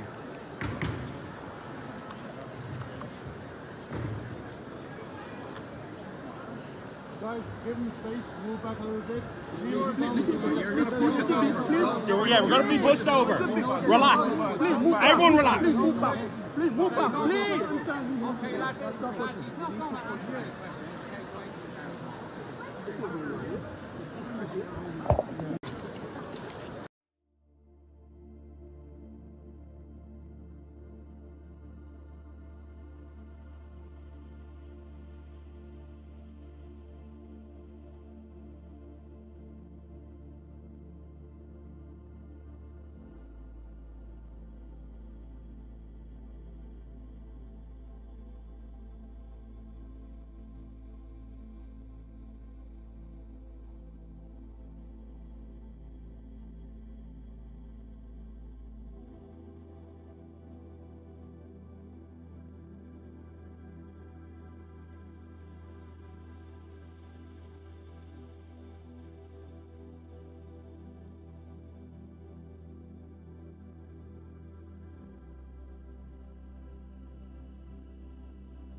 Lads, lads, lads, lads.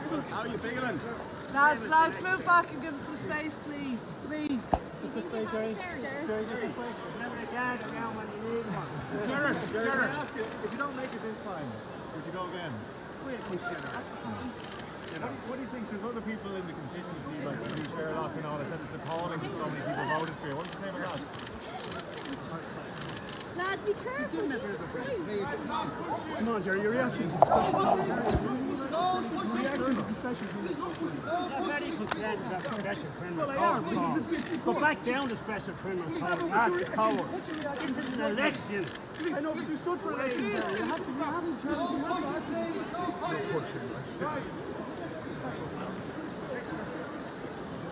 to disrupt it.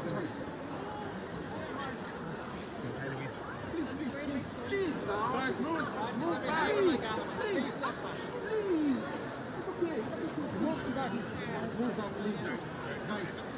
No pushing.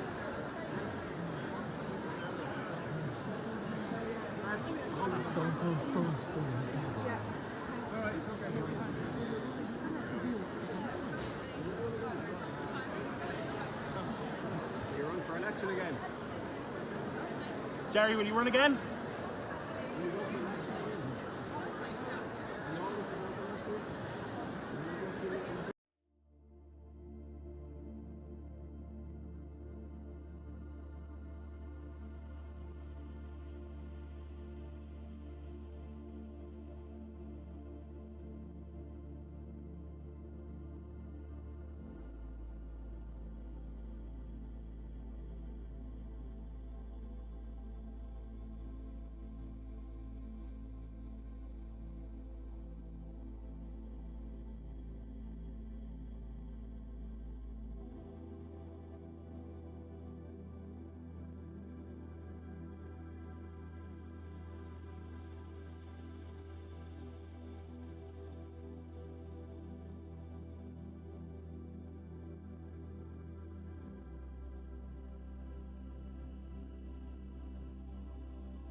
Had our Sunday newspaper review in the company of Hugh Farley and Neil Ewing earlier today, and it is in your podcast feeds right now. We've lots of chat in there about the Rugby Congress yesterday and plenty more. Roy Keane features plenty more as well. Besides, now election 2024. When last we spoke to Sean Defoe, it was all on in Dublin Central. It's all finished now. It's all finished now. Huge drama at the RDS. The biggest media scrum I have ever seen in my life as Gerry Hutch arrived. I'm in multiple WhatsApp groups with people who have had stuff go missing from them from that scrum. Lost glasses, lost recorders, everything, because massive security had to come in and intervene for the final count, where he was 120 votes ahead of Labour's Marie Sherlock, waiting on the distribution of 1,500 votes from Fine Gael Minister Paschal Donoghue. That has been decided in the last few minutes, and it is Labour's Marie Sherlock who is going to be a TD. The monk will not be a member of the next Dáil. She took 1,000 of those votes off of Paschal Donoghue, and Gerry Hutch only getting 127, so he misses out by just 700 votes at the end, which is sort of remarkable given a lot of people had absolutely written him off coming into this, and says a lot about the way people in Dublin Central feel about how things in the country have been going. But in the end, it's a surprise. Outside of all of this, Labour were not tipped to take a seat in this constituency. They have done it, and they take the fourth seat there. What else are we looking at in terms of developments over the last hour and a bit since we last chatted? Just in the last few minutes, the sitting Fine Gael TD Adam Farrell has lost his seat up in Fingal to Sinn Féin's Anne Graves out of Swords. We are getting towards that point where we're coming up on half a seats filled, 74 of them at the minute. Fianna Fail is looking like it's going to be the largest party at 21 seats at the minute, 20 seats for Fine Gael and 15 for Sinn Féin. But Micheál Martin could be 10 seats clear of Fine Gael by the time this is all over, by the way some counts are going, and they are unfolding with great rapidity and great dramatics at the moment. One area that we haven't got a massive update on in the last couple of hours is the Sligo Leitrim constituency, where the counting has been very slow, and after I inquired why, I was told that they'd taken an extra long lunch break that just so happened to coincide with the Connacht football final between Sligo's Coolera Strandhill and Porrick Pierces of Roscommon, which the Sligo side won by a point. Well, it went to extra time, you see. Yeah. This is the thing. People who were hoping for an early sort of result were was an absolute belter. Counters game, with one eye on the match instead of the actual ballots. There may be a recount there as a result. Who knows? Where is that count centre? That count centre. It's a good question. Somewhere in Sligo, I think. So they're going to be. They've won that match first time they've won the Connacht Championship, a Sligo team, since 1983. So I don't know if they'll be back into there won't be a huge amount of counting done this afternoon. You know. Sean, thanks a million. Thanks, guys. Pleasure.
delighted. It's amazing to continue the work of Roisin Shortall. It's an incredible result for the Social Democrats to top this poll in this seat. I am going to work day and night for the people of Dublin North West, from Ballymun to Beaumont. This vote was a vote for the issues of housing, the generation that's locked out of a home, for people affected by disability. It was one of the biggest issues that came up on the doors. For a lot of people who need a lot of work, the Social Democrats are standing for a really positive change, and I'm just so delighted for my family, for the team who did so much. We're just really, really happy today. Roisin Shortall, you must be delighted to have held on to the seat. It was a challenge. Delighted, absolutely. And I couldn't have got a better replacement, I have to say. Rory's been a wonderful candidate. And what now for the Social Democrats? Well, we have to see how many seats we get today. It's been a really strong performance for the party. We feel that our message of hope, of, as we put, the 5 red lines, disability services, affordable housing, they're the issues that we stood on. People responded, people looked to us, and we're offering an alternative, and we're just really delighted for how we did. How many seats do you think you're going to be coming back with today?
You ask anyone now, do they feel safer on the streets? The answer is no.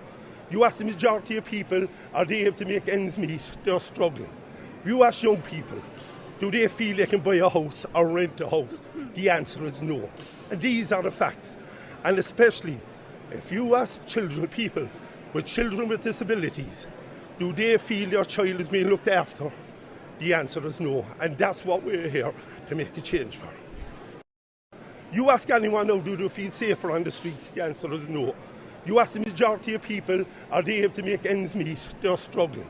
If you ask young people, do they feel they can buy a house or rent a house? The answer is no. And these are the facts. And especially, if you ask people with children with disabilities, do they feel their child is being looked after?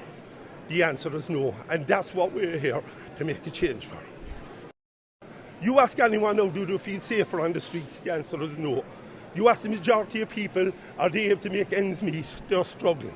If you ask young people, do they feel they can buy a house or rent a house? The answer is no. And these are the facts. And especially, if you ask people with children with disabilities, do they feel their child is being looked after? The answer is no. And that's what we're here to make a change for. You ask anyone now, do they feel safer on the streets? The answer is no. You ask the majority of people, are they able to make ends meet? They're struggling. If you ask young people, do they feel they can buy a house or rent a house? The answer is no. And these are the facts. And especially, if you ask people with children with disabilities, do they feel their child is being looked after? The answer is no. And that's what we're here to make a change for.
Yeah, well, it's obviously been a very tough 2 weeks for myself personally, but I have been absolutely overwhelmed by the kindness and the support that the people of the lockdown show me, particularly in the last 2 weeks. And, I put politics first for a long time in my life, pretty much for the last 10 years. And now it's very much time to put my wife Anya first, to put my family first. And I'm really looking forward to spending a lot of time with them in the coming weeks and in the lead up to Christmas. I really want to congratulate Councillor Paula Buckley, who will win the Fine Gael seat here in County Louth. I've seen how hard Paula works in the last 4 years as County Councillor. She's exceptional, and she's going to do an exceptional job for Fine Gael in Leinster House and as a member of the Dáil. I really also want to congratulate Rory O'Murku, Erin McGreehan, Joanna Byrne and indeed Jed Nash. I've seen how hard Rory works in the Dog Town. I've seen how hard Erin in particular in the Shannon. She'll continue to do that in the Dog. And yeah, that's where it is for me at the minute. So I'm just to reiterate, I suppose, really just overwhelmed and deeply grateful for all of the kindness that has been shown to me by the people in my hometown over the last 2 years. And any regrets? That's really where I am at the minute, so really just overwhelmed with the kindness that I've been shown. It really means a lot to me, especially when it's the people in my hometown.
Yeah, well, it's obviously been a very tough 2 weeks for myself personally, but I have been absolutely overwhelmed by the kindness and the support that the people of the Globe Town show me, particularly in the last 2 weeks.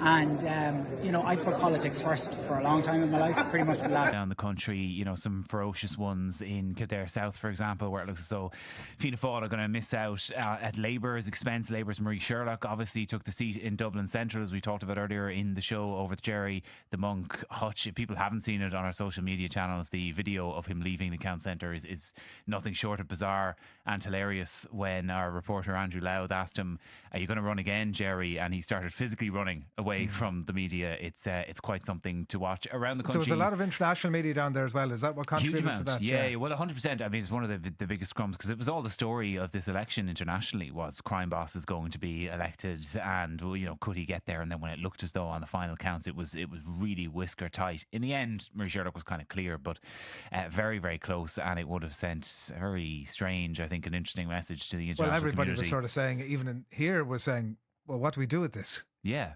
How do you handle it? How do you treat, it's kind of almost like a Pablo Escobar moment, wasn't it? Where he actually was elected as a politician. So very strange, but no, he hasn't made it. He is not going to be in the next stall.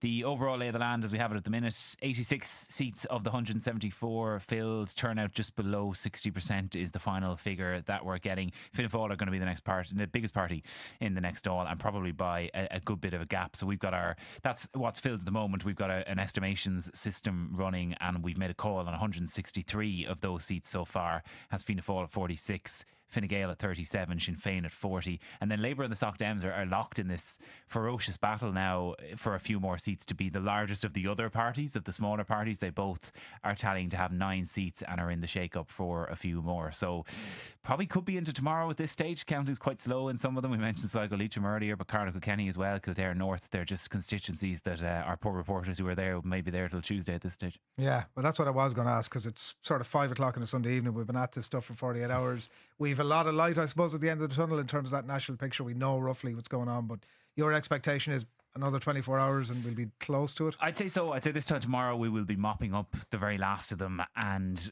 the talk might be 1 or 2 seats swinging either to government or to a centre left or an independent, and they could actually be really important, because it's the difference between, I mean, if we add that up now,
I want to acknowledge the local Fianna Fail members, the local Fianna Fail Cummins who really came out and knocked on the doors in sleet and cold and rain.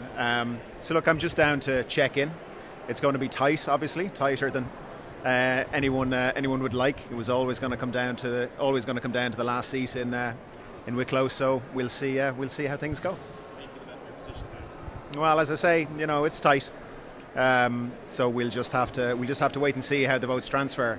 I was very happy to see Fianna Fail has had a strong election. I think it's very encouraging to see. I was talking to Micheál Martin earlier on today, and we've returned a lot of TDs.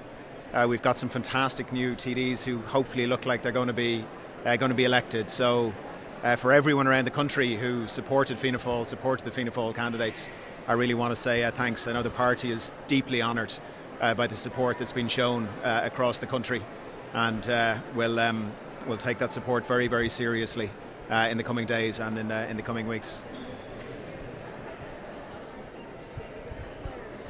Look, my first election came down to 3 days of counting. It's tight. It was always going to be very tight. We knew Simon would take a huge vote.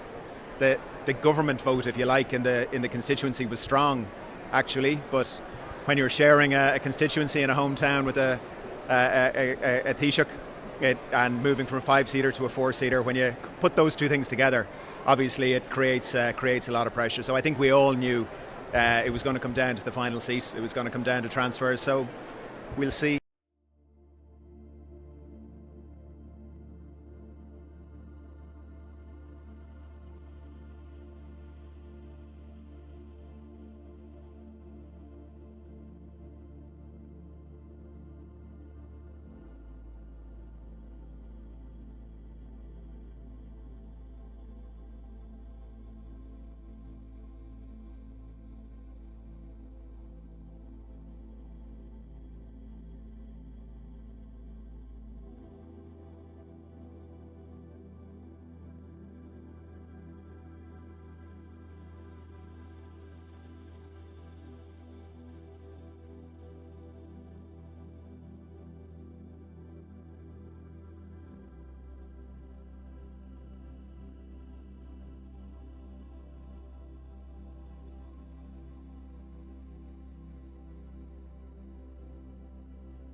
Thanks for that, Stephen. Yeah, I was going into pubs lately and to talk about the election, and everyone just wanted to talk about Man City. No one wanted to talk about them for the last 7 years. Ivan Yates here. I'll be here for an election special coverage here on Newstalk up to 8 o'clock. As counting continues around the country, we'll hear from the winning candidates as well as senior party strategists about the shape of the next government as the counting is nearly complete.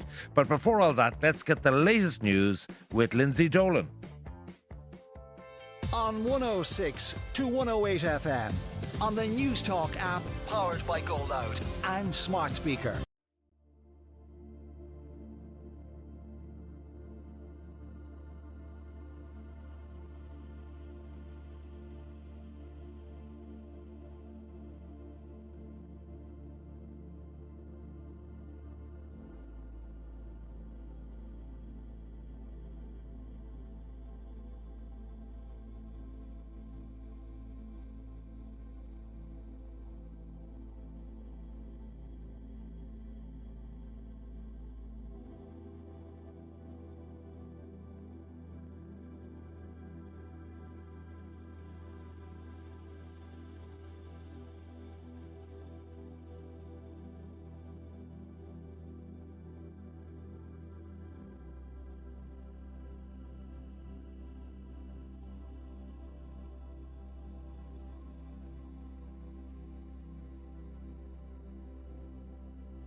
Election 2024 with Ivan Yates on Newstalk. Okay, you're most welcome along. We've an election special between now and 6 o'clock. I don't know why we bothered to go to Anfield in the first place, but you're most welcome along. As always, my sparring partner at this stage, Sean Defoe, political editor with the Bauer Group and Newstalk, who, along with me, has been for the last 2 months struggling through calling it and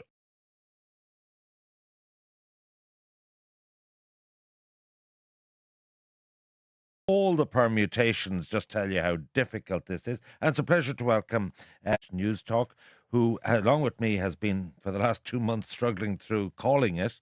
And all the permutations just tell you how difficult this is. And it's a pleasure to welcome Danny McConnell of the Business Post, the editor, of course. He's all-knowing when it comes to these things. So just to give you a summary, Sean, first of all, it has been a day of drama, and we're going to speak to Senator Marie Sherlock about our big win, which would have been international headlines if Gerry the Monk Hutch had won, but he didn't. And it sort of became obvious when she got the gap down from 2,000 to 500 that it was in touching distance. But we'll come back to that. Just give us an overview. There's a few got away from Fianna Fáil, South Kildare. I think like for a candidate get 17.4%, Fiona O'Loughlin, and not make it. Really, the surge of Sinn Féin there. We always felt it was 3 into 2. Cathal Berry, Fiona O'Loughlin and Mark Wall. And Mark had the disadvantage that he was from a Thai. But with the trouble with Patricia Ryan and the split in Sinn Féin, it was quite obvious that the winning Sinn Féin candidate had the legs of Patricia, and that's what that row was about. Well, completely. Patricia Ryan got 670 votes. You know, it was for someone who I think topped the poll last time around, or certainly managed to go on holidays during her campaign in 2020 and get comfortably elected. She was absolutely no way near it, and that's what I had heard from some people in Sinn Féin, that when they met Seona Ní Raghallaigh, they were like, okay, I understand why you were going to win the convention. You know, you are going to be the next TD, and she is a TD. She is going to be a TD, and the next all took it, and that displaced Fiona O'Loughlin out of the running. Obviously, this is a 4-seater, but the Count Corda was there, automatically re-elected, so it comes down to a 3, which makes it that bit harder, and she just got overtaken on the transfers by Mark Wall of Labour. That Cathal Berry's elimination would have given much more than the 450s. Yeah, and I think Cathal Berry polled below where we all thought he was going to poll. Yeah. Like, he lost a lot of votes out of Portarlington in the redraw, so it was always going to be a battle for him. But he had such a big profile in the media that we thought, yeah this guy is going to get in here. Turns out media profile doesn't mean you necessarily get that. And we're seeing that across the country. Other than that, so we were sort of looking at, tentatively, Fianna Fáil 48. And I just want to focus on Fianna Fáil, A, because it's the most important thing in putting a government together.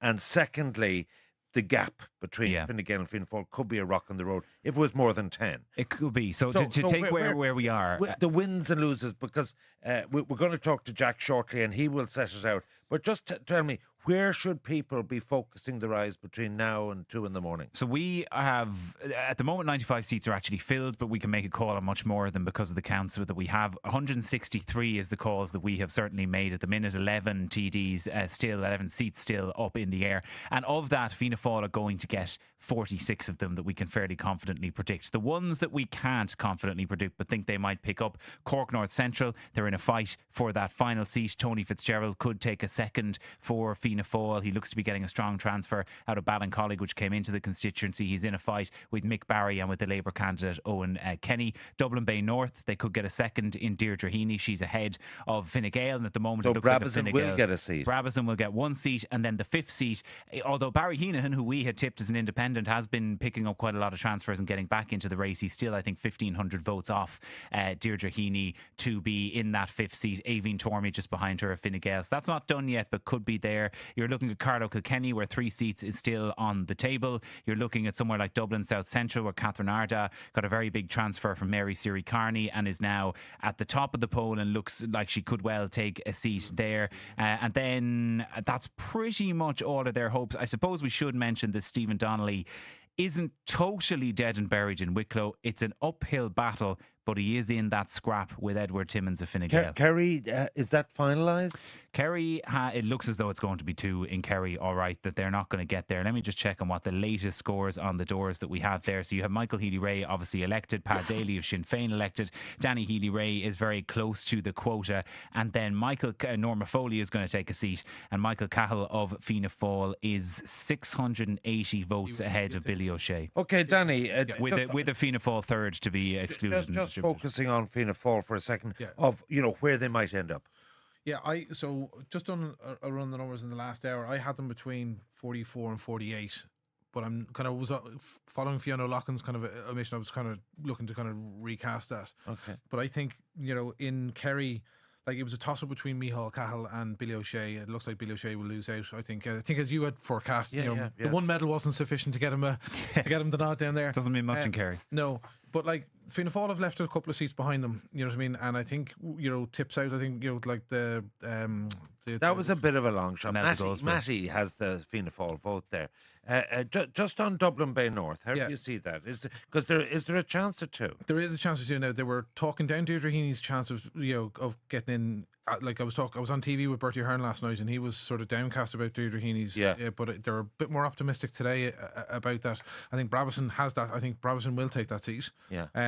And it's just going to be a dogfight for that last seat. You know what I mean? But sorry, my gut would tell me Deirdre Heaney will take it. There's 200 votes between Deirdre Heaney and Aoibhinn Tormey. And if you look down, then you've got Labour to go out with 4,000 votes. You've got an independent, Michael Burke. He's not of the same flavour of independent as Barry Heenan, so a lot for Barry Heenan to make up. And you've got a Sinn Féin candidate, so there's not really any clear line. Like what I'm finding as I look at these counts every few hours is that some Soc Dem or Labour candidate like Mary Sherlock is just surging through the middle, and wasn't actually obvious on the first count who that might be, and they suddenly sort of take light. But isn't it this sort of thing? It was like the Greens in 2020. If the tide is with you, the tide is with you, and when it's not, it's not. And I think for Labour and the Soc Dems, there's an element of they've become transfer friendly there, and certainly Marie Sherlock. I mean, she got a whopper transfer.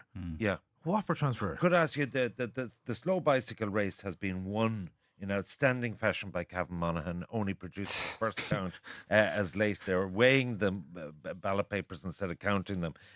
Tell us what your feel of that, because I've given a lot of thought to this constituency, and I think the first point is the total Sinn Féin votes over 22,000. The quote is 11.5. Yeah. So I actually think this is one of the ones where the top first five are not going to be the TDs. I think that Pauline Tully and Matt Carty will emerge clearly. There isn't 3 seats in my view. They only have 2 quotas. And do you see Pauline Tully getting ahead of Cathy Bennett then? Well, put it like this. I think there's 2 there, but I wouldn't surprise me if she did. The second thing is that 14,000 for Fine Gael only gives them 1 seat. Yeah. David Maxwell is the top of that pile, was always predicted to do it. So what I'm looking at there is that in Ballyjamestuff, in Cavan, all of the potential problem ones, T.P. O'Reilly for Fine Gael, Shane P. O'Reilly, Independent, Ireland Independent, and Sarah O'Reilly were all in the patch of Niamh Smith, whereas in Cavan Town, Brendan Smith was on his own. So therefore you had a situation that as those go out, you know, your Shane P. O'Reilly's, she has to get, like, I think her first vote was depressed because of that. And I think that I think she'll get through. But I'd appreciate any views you have on it. Well, I don't. There are 3 Fianna Fáil candidates there. There's Robbie Gallagher, Brendan Smith, and Niamh Smith. I don't think there's definitely not 3 Fianna Fáil seats there, and it's a question like. And Robbie Gallagher is at the moment 500. He's Monaghan. He's always had a sweeper role. Yeah, but he's 500 votes at the moment ahead of Niamh Smith. But I think you're right. I think when those candidates go out, those Cavan candidates go out, I think Niamh Smith will be the beneficiary of that. It's like Brendan Smith is at 6,760 seats, and we're on the 5th count. They're still a long way off the quota. So there's a lot of work still to be done there. But I'd be more optimistic for Niamh Smith than I would about Robbie Gallagher. Okay, we'll stall the ball there because we're delighted to be joined now by the Minister for Finance and Fianna Fáil's National Director of Elections, Jack Chambers. Jack, welcome to the programme. I know it's difficult to predict. It looks like South Kildare, as we said, has got away from you, but there's a couple of big constituencies still left. What's your sense of it?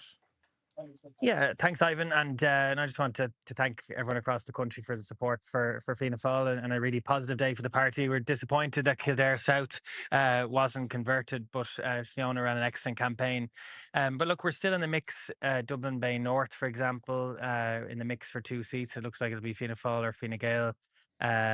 We've Kildare North as well. And Cavan Monaghan, possibility of 2, still an opportunity for a gain in Louth.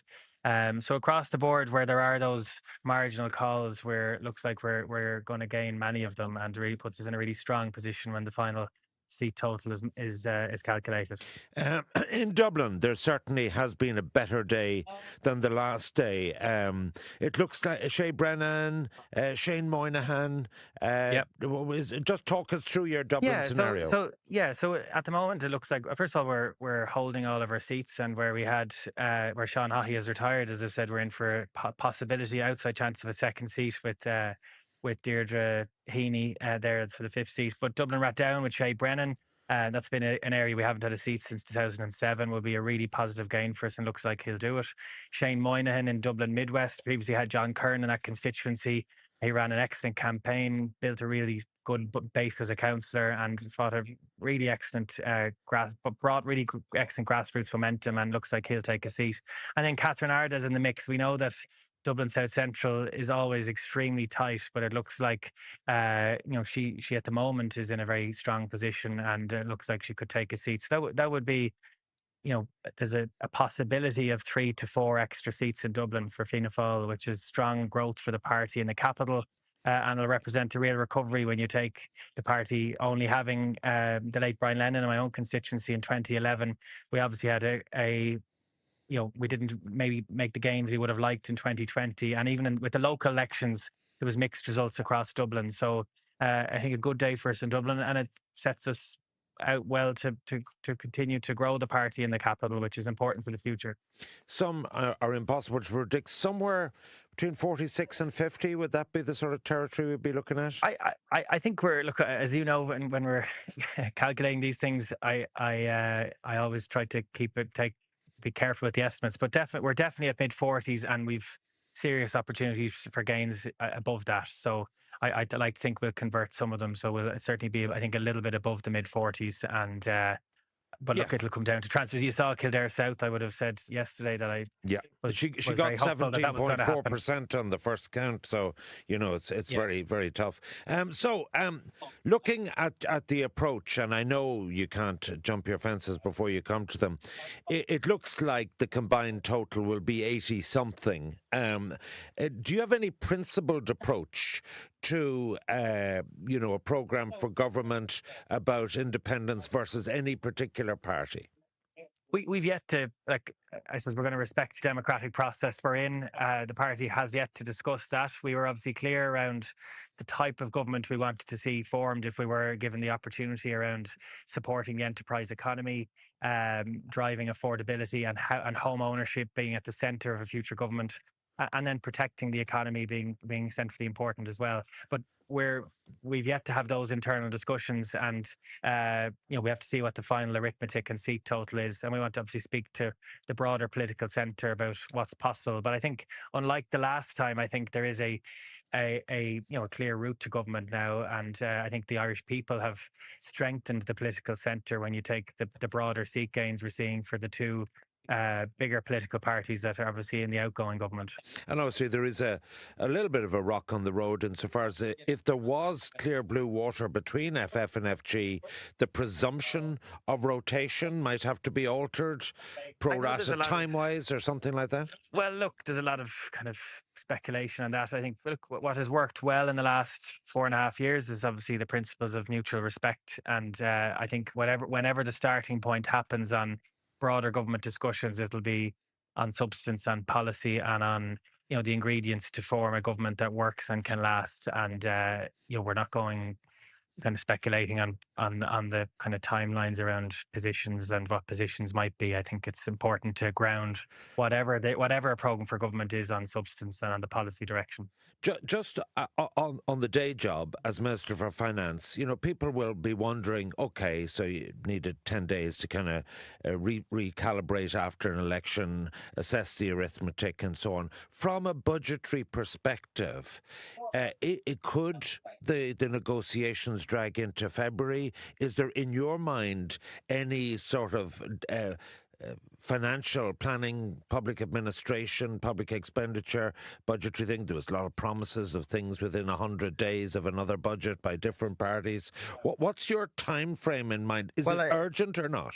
Well, I think there has to be, I think, a degree of urgency to broader government discussions when the dust settles on the final election result. I think going into February would be too long. So I think at the same time, forming a government by mid-December could be challenging. So I think it could run after Christmas. I think so. And I think to kind of make sure we have the ingredients of a good programme for government, there is broader necessity in terms of fiscal planning. We have a new medium-term fiscal framework will have to be submitted by a new government.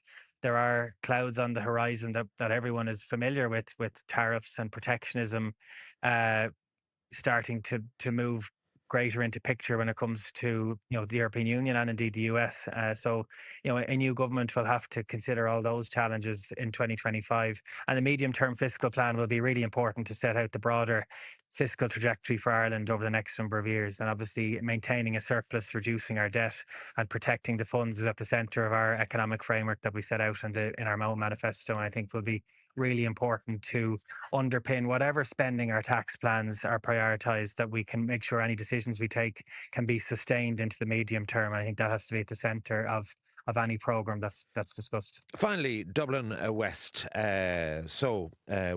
always knew the first three TDs. I was ridiculed for saying the Greens could end up with no TD. How are you seeing the last two seats there? You have Troy, you have John Walsh, you have Roderick. What way do you see it?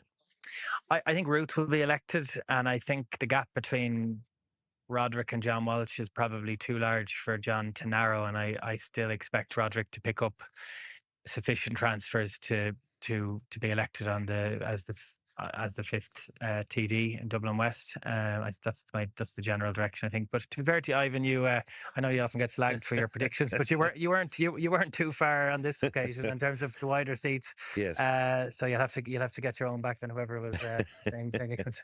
All right. Well, congratulations, Jack, on both the local and national campaign, and particularly for Fianna Fail in Dublin. It was truly effective. Thank you for joining us on this election special programme. Yeah, one of the clear trends is green shoots of recovery for Fianna Fail in the capital. Now, it's a pleasure to go to Donegal. Deputy Pádraig McLaughlin, a spectacular performance here by Sinn Féin. The highest vote of anyone in the whole country, even beating Michael Healy-Rae, 18,898 for Pierce Doherty. Congratulations, Pádraig, home safely. Overall, are you happy with Sinn Féin's performance nationally and locally? Yeah, I mean, Ivan, you'll know that we had a very disappointing day in the local and European elections earlier this year, and the party did a lot of soul searching.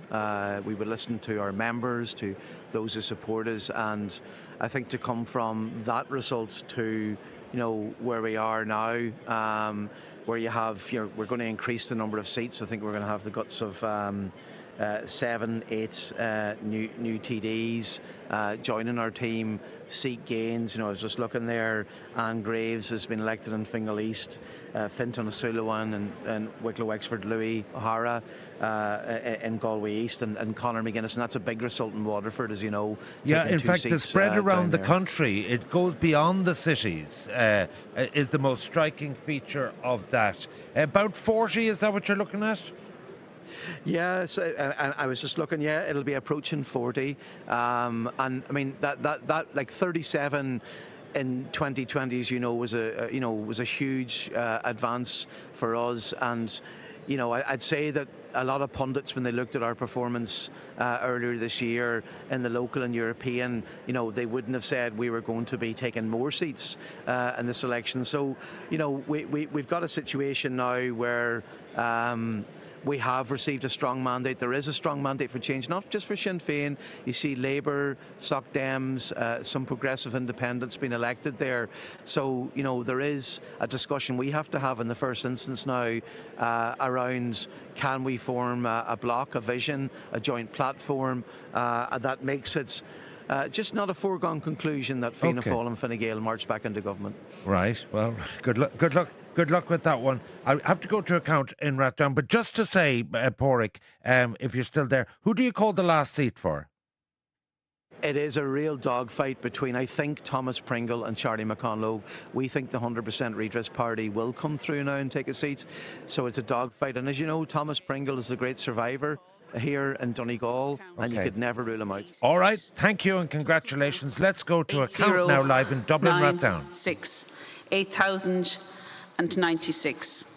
Fleming, Michael, non-party, votes this count 1195. 1,195. Total votes 7486. Gibney, Sinead, Social Democrats. Votes this count 1881. 1,881. Total votes 8125. Martin, Catherine, Green Party, Cohentas Glas. Votes this count 401. 401. Total votes 5881. 5,881. O'Connell, Maeve, Fine Gael. Votes this count 95. Total votes 8218. 8,218. Non-transferable papers not effective 622. No candidate has reached the quota on this count. As there is no surplus for distribution, I will now exclude the lowest candidate and distribute her votes. Catherine Martin, 5881 votes, 5,881. Thank you. Well, there you have it. Rathdown giveth and Rathdown taketh away. We've seen it with Shane Ross. We've seen it right across the years with different candidates topping the poll and next time losing out. We're going to probably come to the conclusion shortly, and with Sean Defoe and Danny McConnell, that probably will mean the election of Sinead Gibney, but we'll just be back after this quick break. Election 2024 on Newstalk. Oh, isn't she a dote? What age now?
Election 2024 on Newstalk.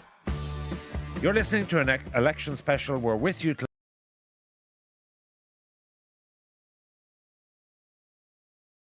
was Dublin Central.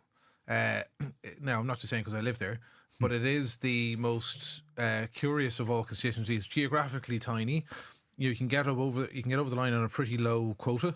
It's an economically very diverse constituency. You have some of the poorest areas in all of the country, and then you've got some very more affluent areas in Glasnevin, Drumcondra, etc., like that, where Pascal Donoghue and some of the other candidates have done very well.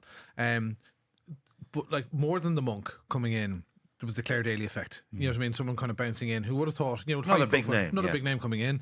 You had the big beasts of Mary Lou MacDonald, Pascal Donoghue already there. You had 2 other sitting TDs, and Gary Gannon and Nessa Harrigan. I always felt that Gary was not going to be dislodged, but I always felt Nessa would be. And that was the feeling sort of on the ground that Nessa... And Mary Lou and Pascal were safe. Yeah, so I always thought there was 4 seats up for grabs, but 2 were essentially already pre-cooked in terms of Pascal and Mary Lou. So there was a battle royal then for the other 2. The introduction of Marie Sherlock, the monk, and Claire Daly made it fascinating. No, I wasn't giving the monk a chance. I was on TV the other night saying, not a chance would he get elected. And sure, you ate the head off me, Ivan, for even suggesting he'd had a decent campaign. campaign. No, I said if the people of Dublin Central elected them, they should hang their heads in international That's not shame. what you said, because I do remember the podcast, because I listened to it very intently. But I dismissed his case. Yeah, but what surprised me was the fact he took votes from everywhere. Yeah. He took votes from Glasnevin. He was even money with the bookies. Yeah, he took money from Glasnevin.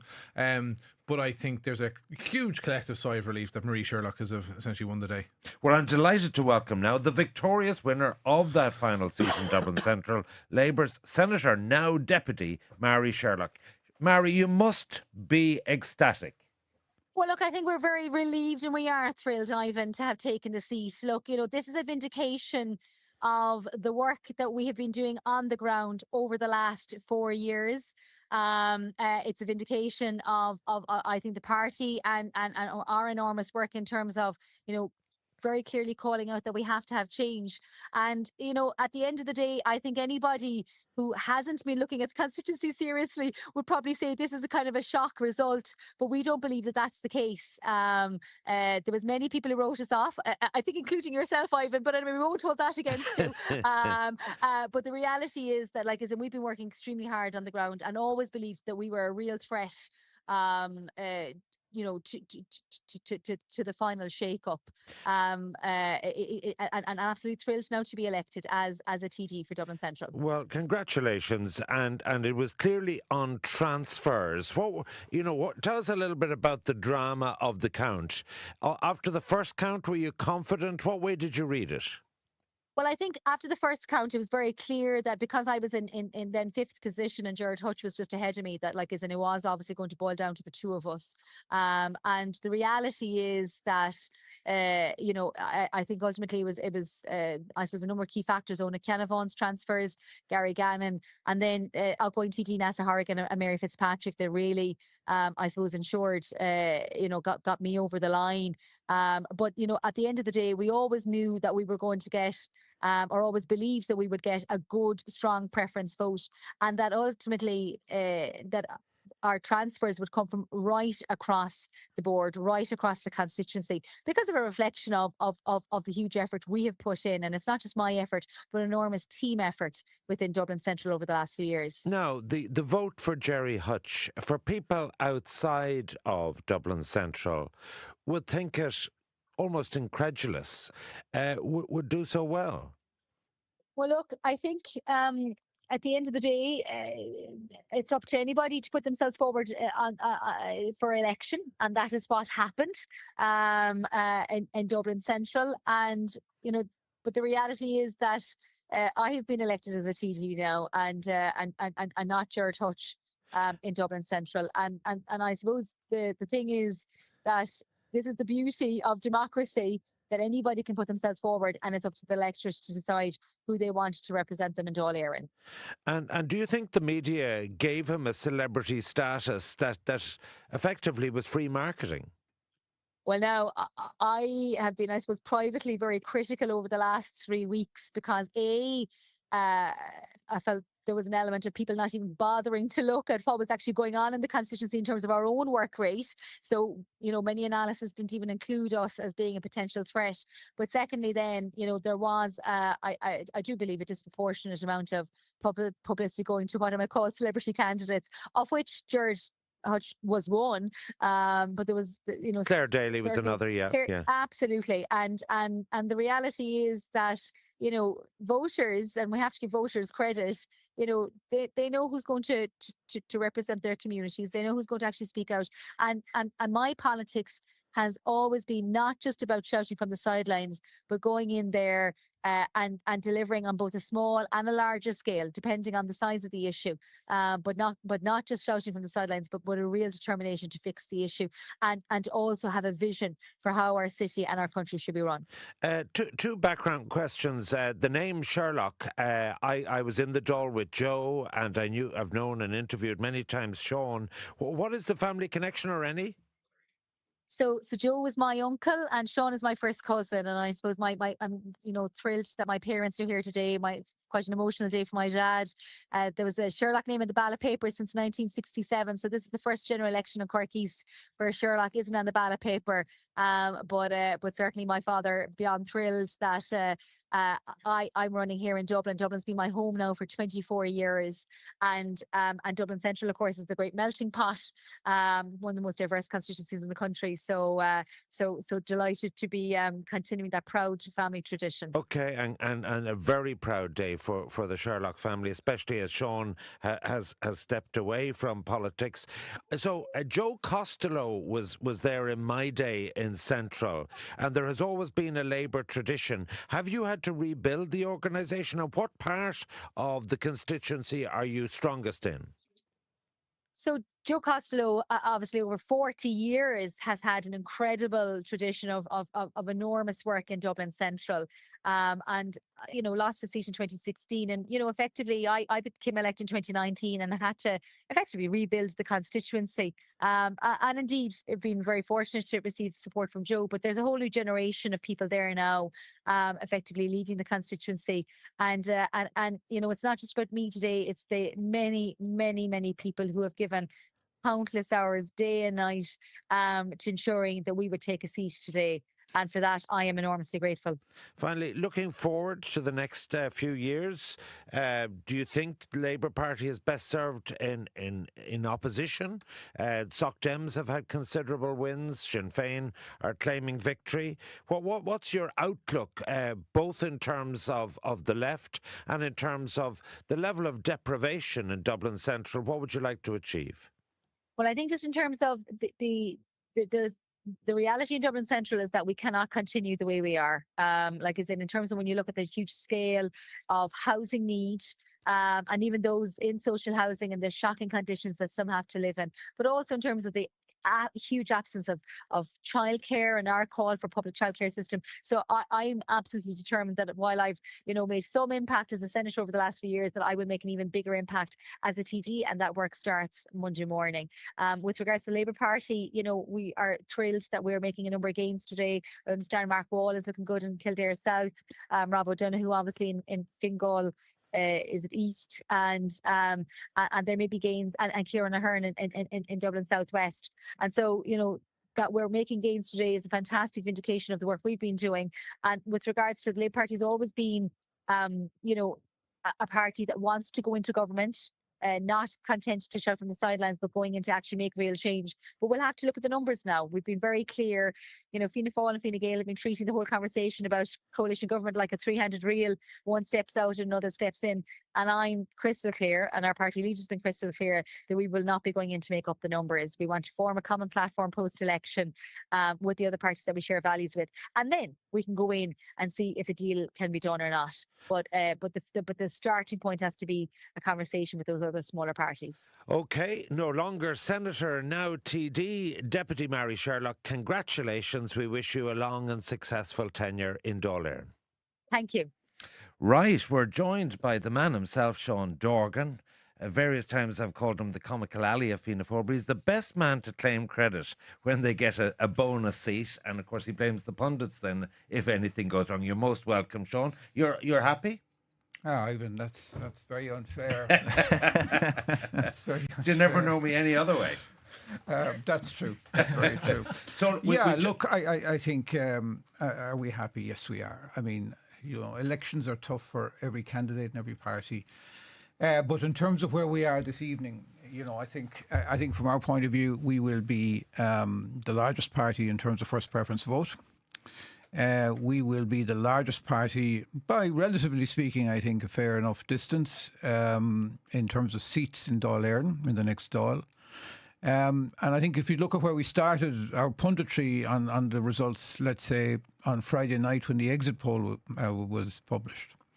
You know, the exit poll... Even after they voted Fianna Fáil, they won't admit it. I'm not sure. No, I'm actually not sure. And we're not going to get into discussion of methodological issues or anything like that. But I'm not sure that's the reason why. But I think... But at least everyone had voted. It didn't have any influence. But I think the bottom line was the exit poll set the narrative on Friday night. And the exit poll said very clearly we would be at 90%. No, it was a dampener and it was wrong. And, you know, it's actually been completely upended and turned on its head. But that's for another day. I think there are questions about all of that sort of... Well, we're joined by one of your candidates now, Great. who I think you'll be hopeful for. We just heard there the latest count in Rathdown, which was the elimination of Minister Catherine Martin. Shay Brennan has been labouring in this vineyard, doing well in Dundrum in the local elections, but hitting the crossbar. He joins us now. Shay, I'm looking at... the likelihood that Catherine Martin would transfer heavily to Sinead Gibney. Could you be pipped by Michael Fleming? Hi, Ivan. Nice to talk to you. Hi, Sean. Hi, Shay. How are you? Are currently... I'm good, thanks. Good. We are currently distributing Catherine Martin's votes in what is likely to be the final count here. Currently, Michael Fleming would need to pick up 610 more votes from Catherine Martin than myself in order to push me down to 5th place. I am away from the floor now. I'm not getting an update, but I can see in the distance the various piles, and honestly, I don't think he's making those numbers on me. And tell me, is there any geography? I'd remain quietly confident. Okay, and I know going back to your dad's day, you cover the whole constituency, but I see you as somewhat of a Dundrum candidate in terms of your local council patch. What would be Catherine's area? Because I would have thought it's kind of symbiotic with the Soc Dems and the Greens and Labour. What's your sense of where our transfers will go? I assume Sinead Gibney will get the lion's share, and that puts Sinead into 3rd place. So, as you predicted on your podcast, Ivan, I'm clearly in the mix here for the 4th seat.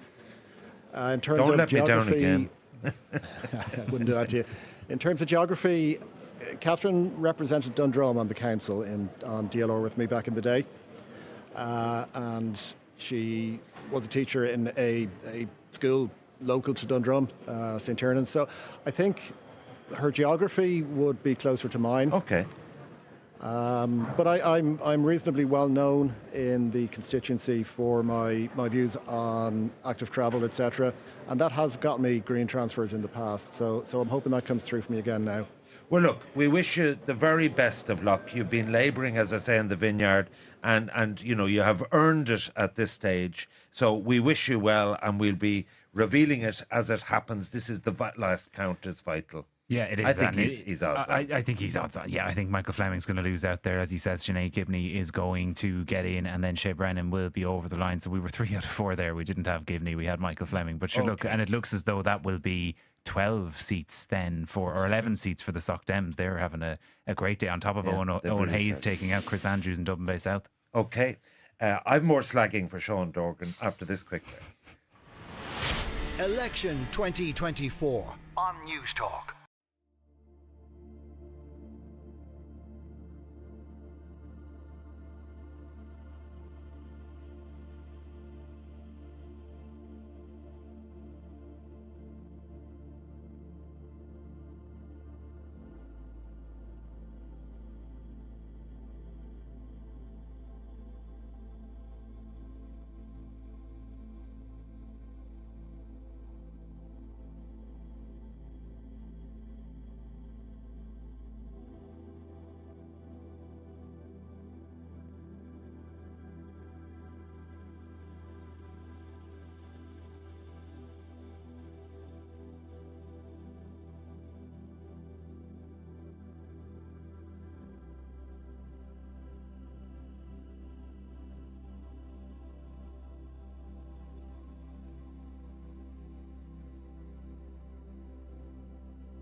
is the Director of Elections for the Social Democrats, who've had a great campaign and a particularly good day today. Cian, congratulations. We had a long chat about 4 or 5 weeks ago. A lot of water's gone under the bridge. You filled in well for the old maternity leave. Fair play to you. You must be particularly pleased with some of the ones that have come for you today. I didn't see that Dublin Bay South, and I think you have a great chance in Limerick City. What's your overall assessment? Yeah, we're absolutely delighted with the election results. We've done very well. We've gotten a number of, not only are we holding on to the 6 seats that we went into the election with, and you know, we only had 4 returning TDs. It was always going to be you know, a challenge for us to return 6 with Catherine and Roisin retiring after years of service. But to be winning seats in new areas as well, you know, Liam Quaid in Cork East, Project Rice in Cork South Central. You know, Owen Hayes is about to be elected in Dublin Bay South. Sinead Gibney in Dublin Rathdown. You know, this is a you know, very strong performance for us, and we are in the race. You know, in Dublin South Central with Jen Cummins as well. So look, we're delighted to be getting numerically, what sort of 10 to 12 or north of 12? I think we're looking at about 10 to 11 seats for the Social Democrats, which would be by far our best ever performance. And listening to the sound bites, disability seemed to be the #1 issue. Would you? And you also said no tax cuts. What would you say was the Soc Dems' USP in a crowded soft left market?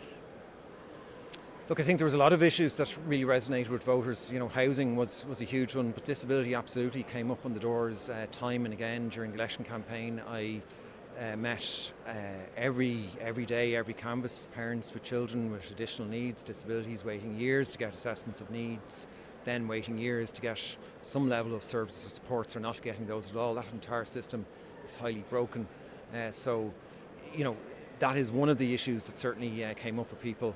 And it is you know, healthcare as well, childcare. I don't think you just put down to one particular issue, but we met a lot of people who felt fundamentally that the country has a lot of resources and that we should be able to start fixing some of these underlying structural problems. And of course, to implement these policies, if and when FFFG come knocking, you'd be only too delighted to implement them in government, would you? And I would like to, Ivan soon, my colleague Owen Hayes is going to be getting elected now shortly, so sure. I would like to be able to join him shortly. Yeah, I'll let you go, But just on that question, I mean, look, we said throughout the campaign that we would talk to all parties, and we certainly will talk to all parties now and engage and try and get the issues that we want to see implemented into the next programme for government. We're definitely committed to doing that. Okay, Cian, thanks. Just to bring you an update, he mentioned Jen Cummins in Dublin South Central. Yes. She looks as though she's in a very good chance. We've had the elimination of Daithí Doolan. That split pretty evenly between the 2 other Sinn Féin candidates, Angus O'Snuddy and Maura Devine, 1,500 each of his 3,600. So Catherine Ardagh in pole position. There's at least one Sinn Féin TD. The question now is, Joan Collins is going to be eliminated. She's probably going to put Hazel de Nortoun in the mix. Dara Moriarty of Labour is going to be eliminated and put Jen Cummins in the mix. And then the question is, can either of those overtake the second Shinner? Sounds like more good news. We'll let you go, Cian. Thank you for joining us. All right, so just give us your final call on South Central, because that's amazing. Jesus, South Central. I mean, talk about throwing darts at a dartboard. So, 1 Sinn Féin, 1 Fianna Fáil, and Only then there's 3. Sinn Féin. Well, there's 3 and 2 then, right? So Sinn Féin second, Soc Dems, Hazel de Nortoun. You just wonder, did that split a little too evenly between Sinn Féin, because Angus O'Snuddy isn't at the quota, and so any further transfers are going to split between the two of those. So I could see more Devine being caught. He's a good bit lower than we probably would have expected going in. I would have thought. Yeah. I would predict that Joan Collins will put Hazel in. Yeah. There's a real symbiotic relationship there. It's kind of harder left, Sean. And I think, I think there's a real possibility there. First of all, Catherine, as you say, is in pole position. She's 800 odd votes away from the quota now, and I think she will hopefully get there. I think there's a possibility of a second Sinn Féin seat there. That's certainly coming into view. So right there. Who do they put out then? Yeah. Just I want to talk about Carlo Kilkenny for a second. Insofar as that it would be remarkable, and when I said, you know, having just done the figures, local elections, looking at Peter Chapclear, is it possible that any party could get 3 seats in a constituency? Just tell me what might go wrong here. I'm saying Sinn Féin will get a seat, Fine Gael will get a seat, but I don't see anyone else getting a seat other than Fianna Fáil. What's your assessment there? Look, anything can go wrong. And 3 seats out of 5 is, as you said yourself, particularly in the current fragmented, it was always a challenge, and even back in the days when we were getting nationally 41, 42%. We think we had a very strong ticket there. We have a very strong organisation there. In Carlow, we have Jennifer Mornane O'Connor, champion for Carlow. In Kilkenny, we have 2 well-positioned candidates, John McGuinness and Peter Chapclear. You mentioned the local election results. If you look at where they finished on the first count, Ivan, they finished first, second, third. And there's a few rules in this business. Now, the rules aren't absolutely impenetrable, as we know. First of all, 92% of people who get elected to Dáil Éireann, roughly 92, 93%, tend to be in what we call in the frame on the first count. That means in a 5-seater in the top 5. So incumbents? Is the no, point no, you're making? candidates. Oh, So candidates. those people. So they hold their position. The Yes. point is that while transfers Yeah, I get it, change results, they change results really from your first count. They change them really in only 8% of cases. I'm not saying transfers aren't important. They are, because they get people elected.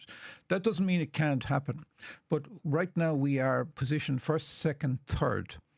And certainly talking to our people in the count centre all day or during the day, we think we're in good position. We'll not count any chickens until they're well hatched, but certainly we are in pole position for that. But that's remarkable when you just look at the percentage of the first preference vote: 21% for Fianna Fáil, 19% for Sinn Féin, and 21% for Fine Gael. It's very tight. Okay, so now we're going to get the last count, I think, in Dublin. 294, 6294. Hayes Own, Social Democrats. Votes this count, 263. Total votes, 7,017, 7017. Non-transferable papers not effective, 286. Total of 2,602.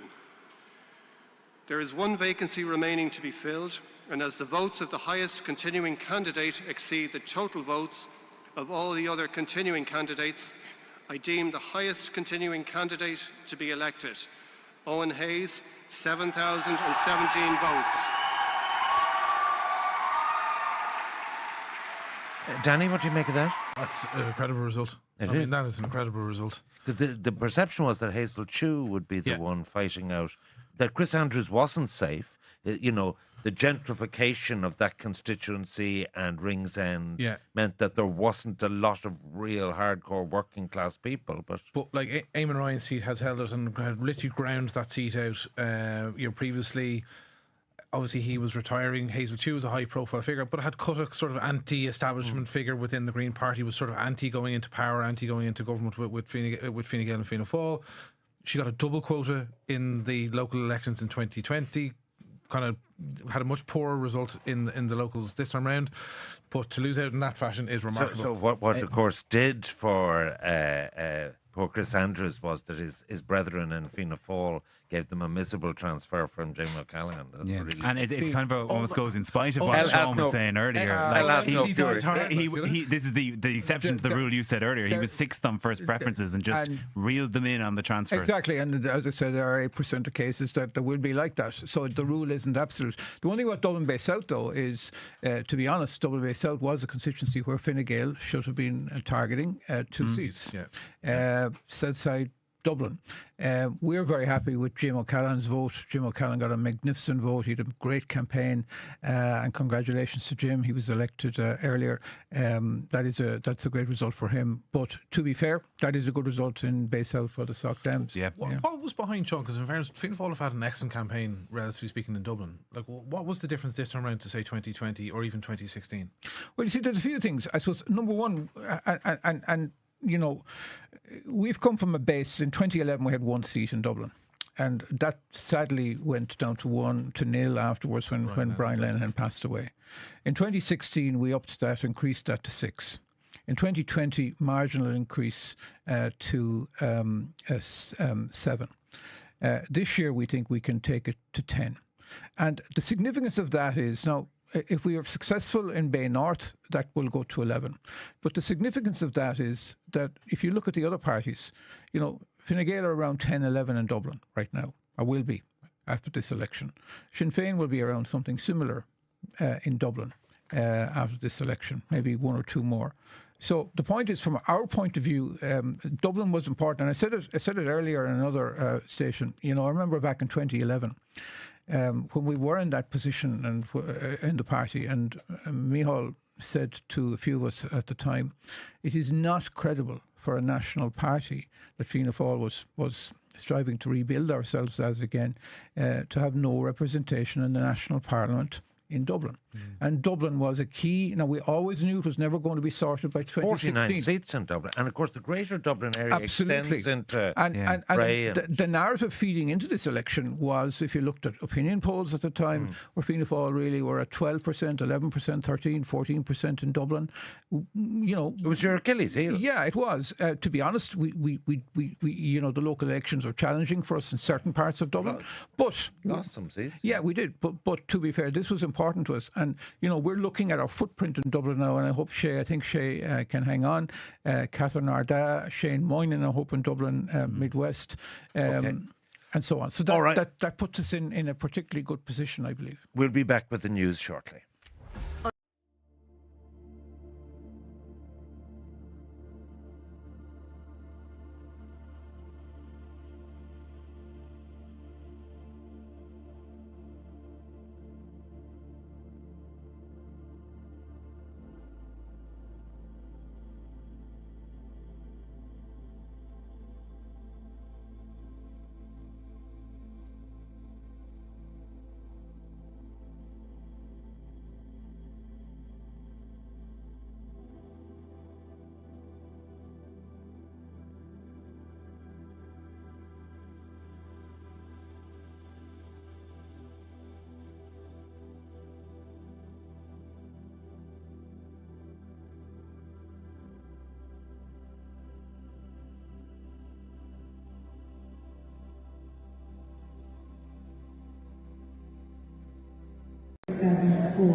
Non-transferable papers not affected, 99. Total 1653, 1,653. No candidate has reached the quota on this count, and as there is no surplus for distribution, I will now proceed to exclude the lowest candidate and distribute her votes. And that's Joan Collins, 3,960 votes, 3960. Thank you very much.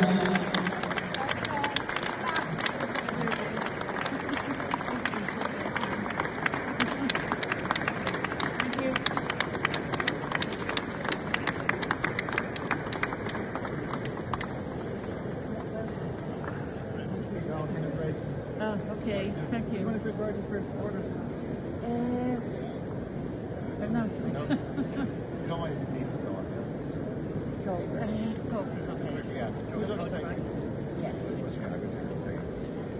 What would you like to say to Joan, to people who support you over the years?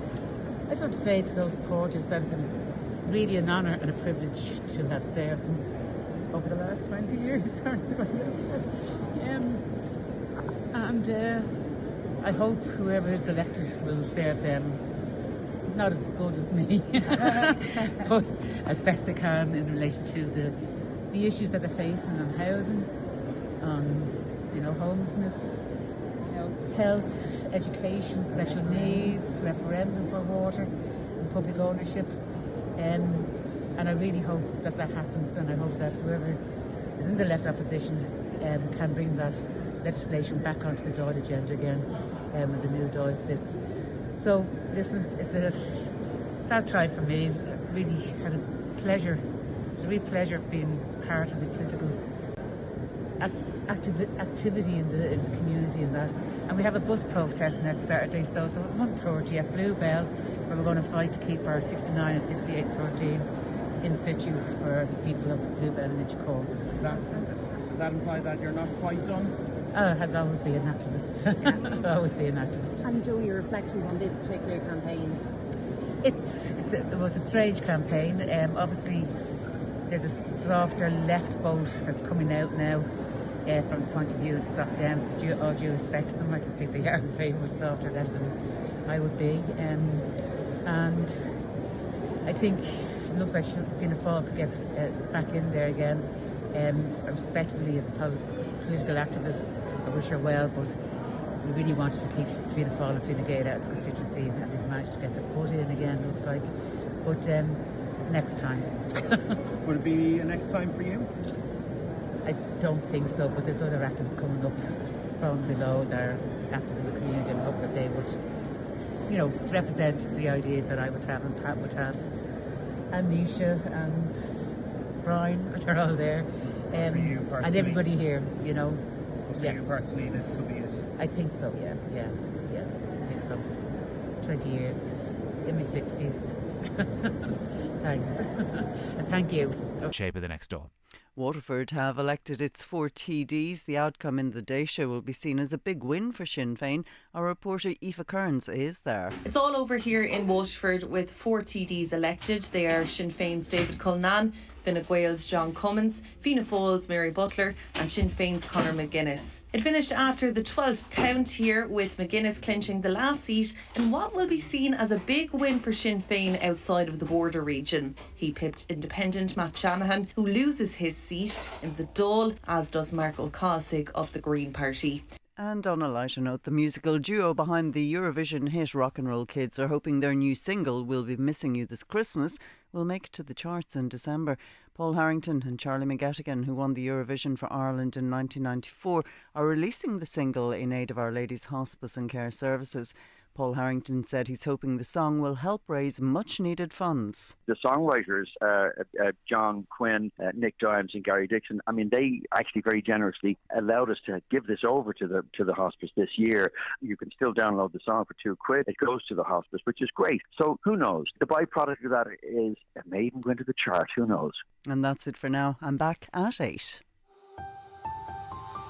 Newstalk weather. Thanks to Ryanair. What to give your in-laws this Christmas?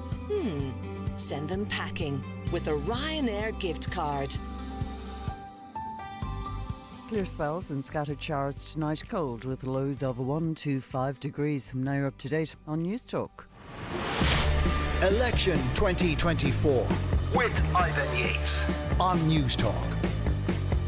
Now we are getting to a decisive stage in some of these counts. Hopefully some of the schools used for these have to go back to work tomorrow, which will bring some finality to some of these. I'm joined here in studio by Sean Dorgan, Danny McConnell and Sean Defoe. Just where are we now at in terms of what constituency? Say if people are in the car and they're going to be looking at the telly tonight, what should they be looking at? So there's a couple left. Cork North Central is one of those where that 5th seat is undecided. Currently there is Tony Fitzgerald of Fianna Fail holding on to what would be a very strong second for Fianna Fail. But versus Kenny of Labour from Mallow. So there's just been an elimination of Gareth Kelleher. He gave a big vote to Colin Burke. He's a Fine Gael man, but he's also Ballin colleague, so he would have been expected to transfer to Tony Fitzgerald a little bit better. He hasn't, and so it looks as though the left are going to reel him in. Mick Barry no, I don't think so. The now excluded has been Susan Doyle of the Social Democrats. So the question is that going to transfer to Mick Barry, or is it going to go to Owen Kenny of Labour? Will the geography of Owen Kenny in Mallow hurt him? Susan Doyle is more in the city area, or can Mick Barry mop it up? There is very little between them, about 150 votes. So that's very much in play. Limerick City we're going to next, because that is a ferocious battle between Labour and the Soc Dems. Both have had a really good election. The first 3 seats we know, and they've all been elected. Willie O'Dea of Fianna Fáil, Kieran O'Donnell Fine Gael, Maurice Quinlivan Sinn Féin, and Conor Sheehan of Labour has opened up a gap over Eliza Donovan of the Social Democrats of just about 80 votes. That had been as close as 3 votes a couple of counts ago. So he has the slight edge on that one. And if we go to some of the others around the country that are particularly interesting, Sligo Leitrim is still counting at the minute. We have a good idea where 3 of the seats are going. Frankie Feehan of Fine Gael is going to get there. Martin Kenny of Sinn Féin is going to get there. You suspect Eamon Scanlon will, because there's 2 Fianna Fáil eliminations to come. Has now been eliminated. Yeah. She's been eliminated. And so the question question is, will it be Michael Clark of Independent Ireland or the sitting TD Marion Harkin, the Independent? She's about 400 votes behind Clark, but may benefit from some of the Sligo votes for Adele McSharry. What's the latest on Roderick? Roderick O'Gorman is in a battle in Dublin West. So the latest on that, 4 seats pretty much decided. Jack Chambers, Paul Donnelly, Emer Curry and Ruth Coppinger. And the edge is with Ellen Troy of Aintu, potentially to get an upset seat. So she has about a 200 vote lead over Roderick O'Gorman. Ellen Murphy of the Social Democrats has just been eliminated. She had 3,000 votes. Or is he? John Walsh is probably gone. He's the next to be eliminated. He is 350 votes behind Roderick O'Gorman. Danny, any view on Roderick? Can he survive? An hour ago on television I said he didn't have a chance. And now you're saying he... No, I still don't think... I think he's the chance because the Soc Dems are next out. That could go both to Labour and himself. And then the geography of John, I mean, that goes anywhere. They're all in Castleknock. So it is really a battle of Castleknock between Aintu, the Greens and Labour. Limerick City, given the difficulty with the ballot paper, I think that there's a very strong possibility of a legal challenge there, given how close it is. All right. Well, Dublin South Central has been a particular focus of confusion. Independent TD Joan Collins has lost her seat. She's a TD since 2011. And her sparring partner for many years joins us now. Of course, a TD herself and Director of Elections for People Before Profit. Breed, how is Hazel going? Well, it's very, very close. It's an extraordinary contest, actually. It was like a scattergun here in Dublin South Central, where everybody got nearly the same. And you've 3 Sinn Féin running, and they just recently eliminated Daithí Doolan. His votes got shared out, and they managed an extraordinary feat of sharing that vote almost equally between the other 2, Maura Devine and Angus O'Snoddy. I didn't think they'd manage it that well, but they did, and fair play to them for doing that. But it has meant that the competition now is coming down at the last minute between Social Democrats, Hazel. Social Democrats and Hazel, I think is... Darren Moriarty is not figuring, no. No, he's going to get eliminated, and his votes will get shared out. Joan's votes are being counted and shared at the moment, and they should go very well for us. Yeah, I would thought that, yeah. Yeah, and then Darren Moriarty, that will go well for, I think, for the Soc Dems, because they've the soft left have been transferred and very well between each other all day. So it's very close, Ivan. I'm loath to call it. Okay. Hazel's not here because tragically she had a very sad family incident yesterday where a brother-in-law whose mental health was through the floor took his own life, and they've been very distracted by that, obviously. And as she said herself in her tweet, "Forgive me if I don't celebrate the return of Fianna Fail and Fine Gael. This man could not access the health services he needed." And that to me is a very strong statement of where we're at and why we do what we do, and how I feel about the whole thing, and how obviously Hazel feels about the whole thing. She's not here, but I do hope she wins. Okay, and that is a very sad and sensitive situation. Just moving away from Dublin South Central, unfortunately Gino lost out. Paul Murphy looks to be okay now. He got a great transfer, I think, from a Sinn Féin candidate. Richard Boyd Barrett made it. But it might, if Hazel doesn't make it, it might only be 3. It's not a great day for us at all. I mean, Richard came in with the highest number of votes eventually in Dunleary after all the transfers. Richard was always a cert, I think. Paul is doing very well, and fair play to him, because a big chunk of what would have been his strong area in Fettercairn was moved from that in the constituency redrawing. So fair play to him, he's been up against it. Ruth looks like she'll get back in. She's a very determined woman. If Hazel doesn't make it, it is only 3, but I'm still hopeful she will, obviously. But it hasn't been a great day for the far left, and I think it's because our base, the blue collar and lesser off working class, didn't turn out in great numbers. I was talking, for example, to Conor Reddy, who we were very hopeful about. Only 30% of the vote turned out in Ballymun. I think this country should be concerned about that the bottom section of society is so apathetic about the system that it doesn't turn out the vote. So it doesn't favour us. The better off turned out to vote. Conversely, when I spoke to you, I really found one of your motivations was to be pro-migrant and to really bring the situation as Gary Gannon and others did in local boroughs against the far right. They've had a very bad election. They've made no breakthrough. Yeah, no, I agree, and I think that the work of ourselves, Paul Murphy, Gary Gannon, and ourselves in pushing back has helped hugely. They haven't made a breakthrough. They haven't impressed the working class, and I'm delighted about that. I trust the Irish working class very much, but I think we should be concerned about the level of apathy among the less affluent, if you like. I don't really know how to describe that. I'm not a sociologist. We're able to track it because you can see the turnout in the more deprived, disadvantaged areas. And I know Arthur O'Leary, the Electoral Commission, tried to put in a particular effort to get that up, and it didn't work. And the minute I saw the turnout, I at 58%, I felt relative to the 64%, that wouldn't be good news for the left, insofar as that a lot of people were too apathetic to go out and vote and register against, the established parties who will get their vote out. Well, look, yeah, and I think Ivan, people did feel, despite our strong message, and I want to thank my colleague Richard Boyd Barrett for doing a great job as given the formal leadership, despite our strong message that 100 years of Fianna Fáil and Fine Gael was enough and we needed change. I think that cohort of Irish people didn't feel the hope. They didn't feel that we could get the change, and that change really does have to come, or else you're going to have things like the mental health services, the housing services, the homelessness figures rising.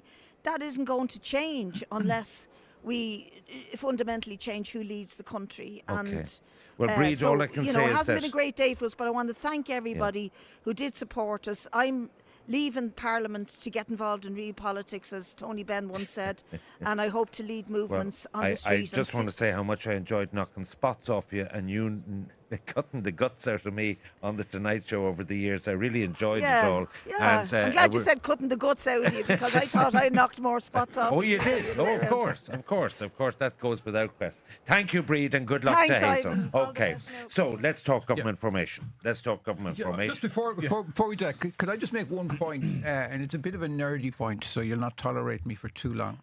But on turnout, okay, so we're talking, everyone has been moaning the low turnout, as we all are. The truth of the matter, though, is this. None of us know what the turnout is as an accurate percentage, because there have been real inconsistencies with the electoral register in terms of how accurate it is. There are people there who are multiple registered, who are registered once, twice, and it's a challenge and a job for the Electoral Commission to tidy it up, to get a bit of consistency in that. So, for instance, like the turnout could well be 63, 64, 65%. We actually don't know because I think the figure that we have, I think, is understated, that there are more people on the register. But there was apparently a surge in 400,000 people registered. Yeah, but that's good. Yeah. And I would say, certainly anecdotally from feedback, I don't think that's not the point at all. But they've made it very convenient. No. You can do it online. Yeah, but the problem is seemed, and this is anecdotally, that when people do it online or when people change address, that their previous registration maybe in another council area. Yeah, I got an awful lot of people getting in touch with me saying we've got two polling cards, one in the old address and one in the new address. I'm not suggesting anything improper here, but what I'm saying is that the system managed by each council to date is a pretty higgledy-piggledy system, and in fairness, it needs to be tackled by the Electoral Commission to put this out. But the problem with that, if the turnout in Sean McDermott Street is 25% and it's 75% in Foxrock, there's an issue. That's a material. Well, I think I was on television with Reid Smith the other on Friday night, and she made that point about the working class players and low turnout. Like, that's ultimately a failure of herself. And I agree with that. Not to put forward apathy is their fault. Absolutely. They couldn't motivate. And they're ultimately, it was very late in the day when Sinn Féin came out talking about vote left, stay left, and a left kind of coalition. Like, where were they 4 or 5 weeks ago? In our own selfish calling it interest, can I point out that Barry Heenahan is making a bit of a run in Dublin Bay North to get back involved in that scrap for the fifth seat? Can't be wrong all the time. I tell you now, you have to be right. So at the moment, you've got a battle for the fifth seat there. Deirdre Heaney has 5,800 votes for Fianna Fáil, Aoibhinn Tormey 5,600, and Barry Heenahan has now closed the gap to 500. He got 785 transfers on that last would round. think that the elimination of a Fine Gaeler would elect the Fianna Fáiler. So he's still an would outside elect, bet, but he's like, coming. But sorry, is Nisha still in the hunt? No, Nisha is going to be. Nisha is going to be there. Nisha will get a seat. He needs a few, but you still would think that the elimination there will favour him. But Barry Keenan coming up in the inside. Not that I have a selfish interest in this round. So put it like this: what are we looking at for Fine Gael? I have if we're looking at 48, we'll just say the solid figure, and I've checked this with 3 Fine Gaelers. Senior Fine Gaelers, 38. 38. Yeah. So that's 86, is it? 86. 84. Well, sorry, by the time all is done, probably 86. Yeah, 38 and 48. Yeah. Is that what you said? Yeah. Yeah, 38 and 48 is 86 when I was going to school anyway. So carry the one. Okay, so now hand it over to Fianna Fáil. Obviously, there's a gap of 10, so that raises the rotation. Someone said to me that'd be very simple. You just go for a fixed date for the election and you divide it pro rata. So I've solved that problem for you. Or you play hardball with that. What do you think, Sean? In fairness, Ivan, you're a natural problem solver. So I give you 10 out of 10. My answer isn't going to please you, but it's probably predictable, Ivan. You haven't met yourselves, you haven't had time to think about it. Absolutely. Yeah, okay, it is way too soon. We are sitting here this evening. We are looking at constituencies. We have not got, park the doll for a minute, we don't have the new Fianna Fáil parliamentary party elected yet. There are people out there scrapping in constituencies. So we got to take this process step by step. Okay. Can I ask you this then, a simple question. What would you consider to be a stable majority? In other words, you will have man, woman overboard, Roscommon Hospital. You will have by-elections perhaps. Do you think 88 would be, like if you take away the Count Corla, would you really think that maybe 92, low 90s for a stable, to tell the world there's a stable government? I think the message is very clear in recent weeks, Ivan, in terms of, first of all, what Micheál Martin, leading our party, put out as the Fianna Fáil proposition, which has got support from the Irish people and which has got more support than any other party has got.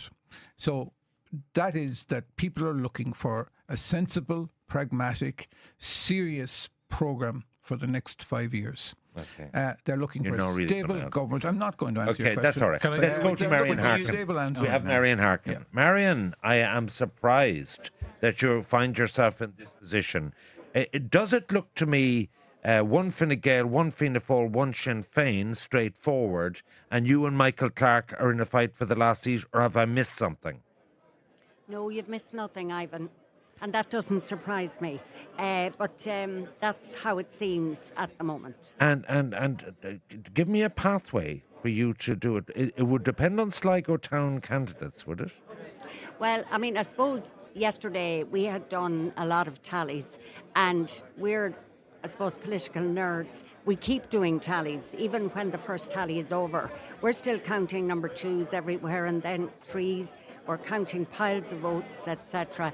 And this time yesterday, we did see a pathway. But, as I said at the time, it was narrow and it was slippy, but it was possible. And every step is just another step on that. And at any time, you could falter. But we have managed to stay on the pathway, and there's 400, after the first count, there was 1,700 votes or 16 something between myself and Michael Clark. It's now down to 422. Yeah. And we are. I actually think you're going to do it because he's over there in West Sligo, primary type, independent, old school. Like, I think, Adele McSharry, you'll get, woman to woman. You'll get, obviously that will elect Eamon Scallon. Chris McManus, Sligo-centric, bit of a protest vote, But I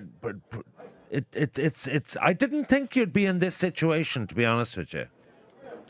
Well, I suppose we didn't, and I hope that doesn't sound presumptuous, but we got such a warm welcome. But obviously we didn't translate that into enough number 1s. But then, there was Marie Casserly ran as an independent. We had Des Gucking up in South Leitrim. And then Michael Clark. And Michael is an independent, but joined Independent Ireland recently, but was seen as that brand. So, you had a major split in the vote there. And that obviously challenged us hugely. But what we were hoping was that level of goodwill would come back in the final counts. And I did see it happening before in a 2014 election, and we were hoping it would happen again. Okay. It hasn't happened yet. Let's fast forward. Let's fast forward. Possible. So you're part of the regional independents, isn't that right? No, I'm Oh. part of the independents. So an unaligned or independent independence? You're not independence for change. You're not rural independence. No, You're not no, independent no, Ireland. no. What are you? I'm independent. Independent. You're unaligned. I call that unaligned. Unaligned. So Yes, fine. if you were elected and you got a call next Friday to come and meet the Taoiseach or the Taoiseach, how would you feel about it? I'd be delighted to say yes, whoever was making that call, because, I mean, if I go back to the last election, I mean, I had retired from Europe, and then I ran because I thought there was a chance that I might, with others, be able to influence government policy. Yeah, no, because Didn't I met happen. you at the day of protest, and I said to you, "What are you doing, giving yourself this hardship all over again, coming back from Europe?" And you know what you told me? You told me you wanted to be a minister. If that were possible, absolutely. And you have to find yourself in the right place. You have to be able to offer something that those who are making the decisions want. And that's what I hoped to do. I mean, but the first thing, as you know, Ivan, is you got to get elected. Okay, And, well, all we can that's say is where good my luck. focus is today. And Good luck. thank you. I'd bet money that Thank you'll you. get there. Would any of you care to call that? Yeah, I think she will get there. Yeah, I think you're probably on there. The Sligo eliminations probably take her more her over. town-centric, Yeah. Yeah. To your point in your discussion with Sean earlier on, Yeah, I did a he piece. didn't answer it. No, I but was disgusted I did a piece for the Business Post this morning, and I spoke to 22 or 23 Fianna Fáilers on Friday. I spent the day kind of just chatting. Yeah. Some more senior, some junior. Some of the juniors and the kind of the TDs were saying, "Listen, if we're 8 seats, 10 seats clear, you can forget parity of esteem, forget rotating Taoiseach. Good luck, see you later." Significantly, the ministers who I spoke to said, "Listen, it's a time for us to be generous in order to get a stable government." I thought. Yeah, I asked Jack that. Yeah. He said his default position was, "Look, we've worked well together," Yeah. and like always, it's the case. The bigger person has to concede more because, Yeah. like There's not Don a Bruce chance Fine Gael said do to it. me, he said he sat me down when the rainbow was put together. He said, "The better this government is, no matter what you have to concede to Dick Spring or anyone else, Yeah. the better it'll be for Fine Gael." And we won 8 seats. So, you know. All right, we're going to take a quick break. We're going to have more counts and we're going to find out who's going to form the next government.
puzzles of this campaign is Kildare North.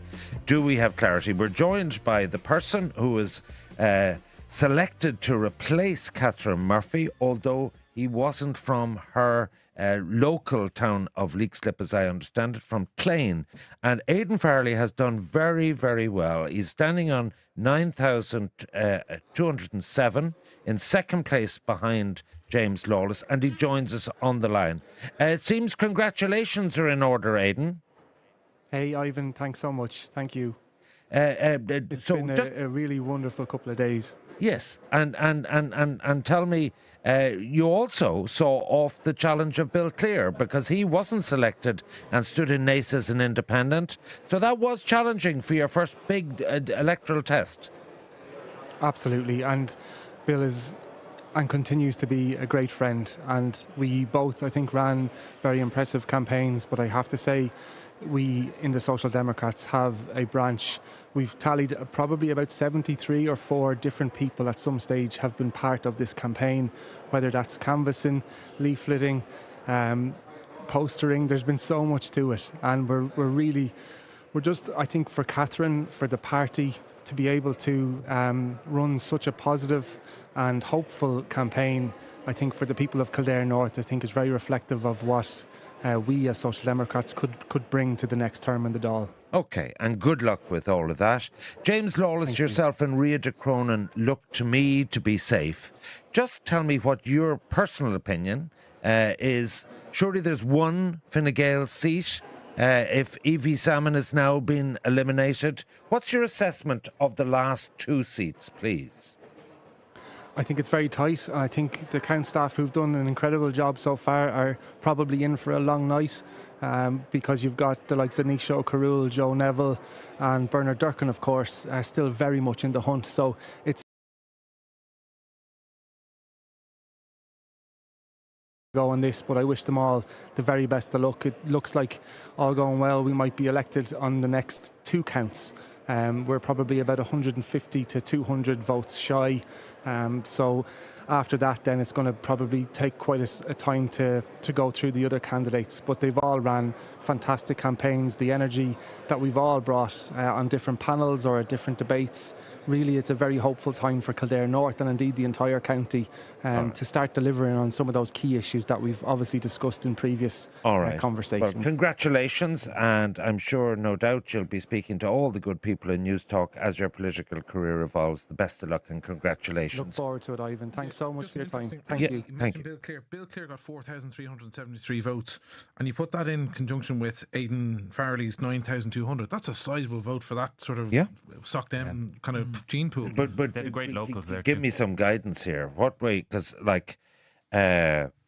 didn't see a second Fianna Fail seat here, and you know what? It mightn't materialise. Just talk me through. So we're going to have Evie Salmon now. That will lift both Joe Neville and Bernard Durkin, perhaps ahead of Nisha O'Carroll. So Joe Neville at the moment is about 900 votes ahead of Bernard Durkin.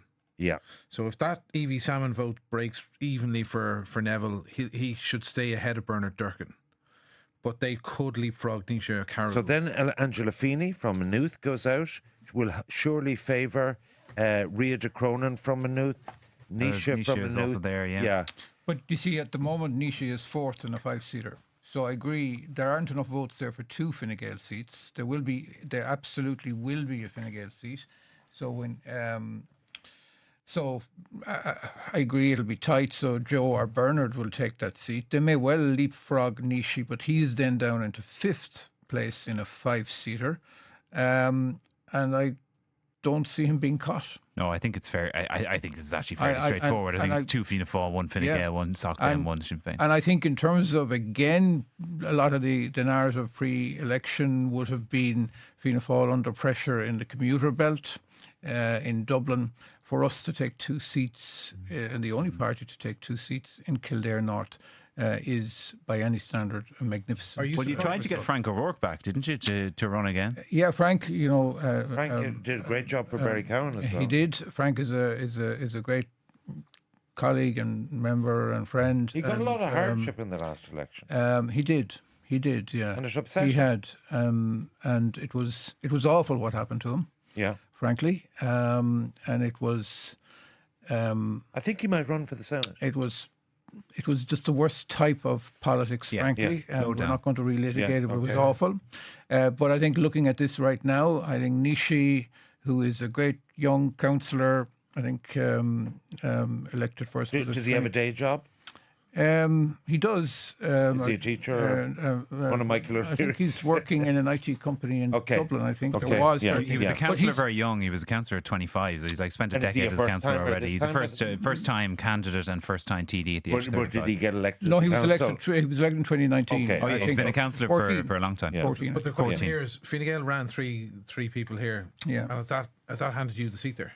Well, I think Fine Gael were always going to get a seat there. I just don't think they had two seats if you look at their votes relative to our votes, even with the combined totals. How would they compare, FF and FG? So first preference votes, Fianna Fáil at 25.6%, Fine Gael at 23.3%. Yeah, and you see a quota. Seats on 25% is an ask. It is, but it's you couldn't get one in Kildare South on 17.4. That was a 4-seater. This is a 5-seater. Yeah. A quota in a 5-seater, Ivan, as you know, is 16.6%. Two quotas is 33%. You don't need. But I agree. If we manage to get two seats on that vote, that's a magnificent result. But it speaks to a wider thing in this election for you, because there's not that much national difference between Fine Gael and Fianna Fáil when it comes to the first preference vote, and you're not actually ahead of where you were in 2020, yet you're going to come away with 10 more seats. Yeah, transfers. I also think, by the way, in terms of EV Salmon, and I think when the Fine Gael candidate goes out, Nishi will benefit, and James will benefit from that as well, and we'll get some of that. Absolutely. Yeah. All right. I also think, in terms of, look, I can only talk about our ground game and our candidates and our strategy and our battleground. I'm not going to comment on any other party, but certainly going into this election, we were very confident we had serious tickets in every. Can I ask you all about, so traditionally in the 8 general elections I fought and the ones I analysed, there was an air war, which is everything in the national media, and there's a ground war, which is your organisation, your connection, your Healy raise, you're knocking doors every day, okay? We have a new phenomenon, which is a digital war. And I see some people now who don't canvass. They do everything with, cute Social videos media. and all this kind of thing. And the Hutch was, a phenomenon of digital media. What are the do's and don'ts of this? Where is it going to end up? Could it be misleading information? What's your take on how to win a digital war? It's a difficult one, but I think it shows, the Soc Dem result shows that it is definitely working, because there are areas where they don't have a great ground game and they don't have a huge team. Kildare North is an exception to it. But I did have one. Women. They got a great women's vote. Absolutely, but look, you had a leader who couldn't be out on the road and couldn't be out on the ground because what content did they put out? But they're out there. They're where we're not seeing them. They're on social media. They're on TikTok the whole time. They're taking their videos that they have in the Dáil. They're 20. But because what they do is they post very, very clippable speeches from the Dáil, and you will see it with some of the younger candidates in the Dáil. They speak in a different tone and a different manner, and something that can be taken in a 30 or 40 second bite. Sinn Féin were the first to start doing it and sort of revolutionise the way they do questions. TikTok, Instagram in particular. But how do you get followers? You post. The more you post, the more followers you get the interaction. Simon Harris is the best example of it because he's constantly on it. Probably too much on it. They're interacting, they're putting up some of the quirky stuff. Here's what we were doing out. I met this dog on the campaign. And it sounds stupid, but it gets people talking about you. Personal. It's the personalised, I'm a human being. I connect with you, young mother, young father. We empathise with your plight that you're trying to get 3 kids to bed. I feel manipulated already. Well, isn't that what politics is all about? Can I just give our experience? Because we were criticised rightly in 2020 for the social media side of our campaign. So we put a lot of resources into social media, into our digital campaign. We have a small but really great team in the party who drive that. And what is really the content? What do you look like? Say you have a new TD comes in, Nisha or whatever. What do you advise them to do in terms of driving Facebook or TikTok or Instagram? Well, I'm probably the wrong person to answer that question in terms of my age category and all that. But I will say this: the one lesson we got from the local elections this year, and we said it afterwards. Well, you did well in the local. That's my point. We had a good local elections. Is that if you think you are going to get elected in an Irish election by digital and digital alone, you are on it's too superficial, is it? No, I'm not saying it's too superficial. I think digital is an important ingredient in the electoral mix, but the most important ingredient in the electoral mix, frankly, is that candidates meet their electorate. The Irish people want to see who they're voting for. So canvassing, leafleting, local media, all of that sort of stuff is absolutely essential. And the one lesson for us from the local elections, and indeed from this election, frankly, because we had a serious on-the-ground effort, probably the most active of any parties, and we measured that by our own internal polling in recent weeks in terms of the percentage of people who actually met with the Fianna Fail candidate versus the rest, is personal contact matters. But digital is a critical ingredient in that, because it reinforces your message, it reinforces the type of person you are. But it gets you see as well. Like Micheál Martin on the bull, Micheál Martin on the treadmill, Micheál Martin running a race. You think of all these things. I understand we're going to get a final count in Dublin West shortly. If that's possible, we'll take a quick break first. Election 2024 on Newstalk.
One man who'll certainly be missed from the next Dáil, one of the most colourful, forceful characters representing the west of Ireland, is of course Ring himself, Michael Ring. And he put forward a pony, Ciara Keogh, which all my sources in Fine Gael head office said, where are we going with a lady that couldn't get elected to the council? And Ringer's, wait till I tell you, Ivan, she'll get elected and she's going to get elected. How are you, Michael?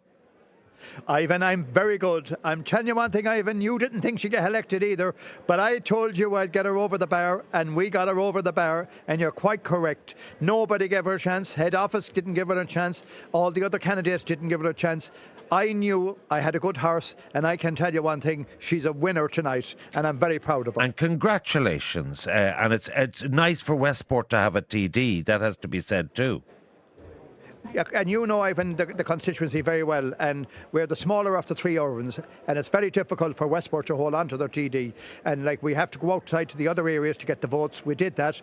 We had a fantastic campaign. My team and Ciara brought new people into the party as well, and we had a wonderful campaign, and we worked day and night. Nobody gave us a chance. Nobody gave us any odds on winning the seat. But every day I was out, I knew we were going to win. I could see my constituents that I had worked with for the last 30 years, and sometimes some of them up to 45 years. There were people I could call on, and I can tell you one thing, they didn't let me down. I asked the people at Mayo if they want to give me a thank you. This was a thank you, and we got it today, and we won the seat. And so now, Mark Duffy from Ballina, ex-independent, now Fine Gael councillor, is being excluded and the counting 7735 of his votes. It looks to me like it'll push Ciara over the quota, but even if she has a surplus, we're left with two candidates, Patsy O'Brien and Paul Lawless. Now, don't do a Sean Dorgan on it and answer a question you weren't asked. Please tell me who is going to win the last seat after Ciara. Paul Lawless will win the seat. And why do you say Paul Lawless will win the seat. My girl will go over the quota, but Paul Lawless will win the seat. The votes are not there for Patsy. I can tell you that it'll be Paul Lawless. And Paul Lawless is from Claremorris Knock area, is he? He's from the Knock area, he is. And you know, I know. You see, what people forget is, I know Mark Duffy is from Ballina, but Mark has picked up a lot of transfers, which was added on to his tally. Now, the Fine Gael, real solid Fine Gael vote will come to Ciara Keogh. I'll be disappointed if she doesn't get 3,000 plus, but I think she will, and that will put her over the bar. But I still think Paul Lawless is 400 votes ahead, Ivan. And you know, and I know, and your panel know there, it's not easy in transfers to pick up, you know, to keep your nose in front. Yeah, he's not going to keep. He will do well, Patsy, but so will Lawless. Lawless will pick them up as well. Well, look, so the numbers won't be there for him. It'll be because I'm going to have a pint with you in Westport in the summer. I've got to go to account in Dublin West. We wish you well, Michael. Over to Dublin West. 1,165 votes. Roderick O'Gorman, Green Party Coventus Gloss, plus 1,730. Giving a total of 6,080 votes. Ellen Troy, AIM2, plus 456, giving a total of 5,003 votes. Non-transferable papers, 1,028. As there is one continuing candidate more than the number of seats left to be filled, I deem the following candidates to be elected without reaching the quota: Ruth Coppinger and Roderick O'Gorman.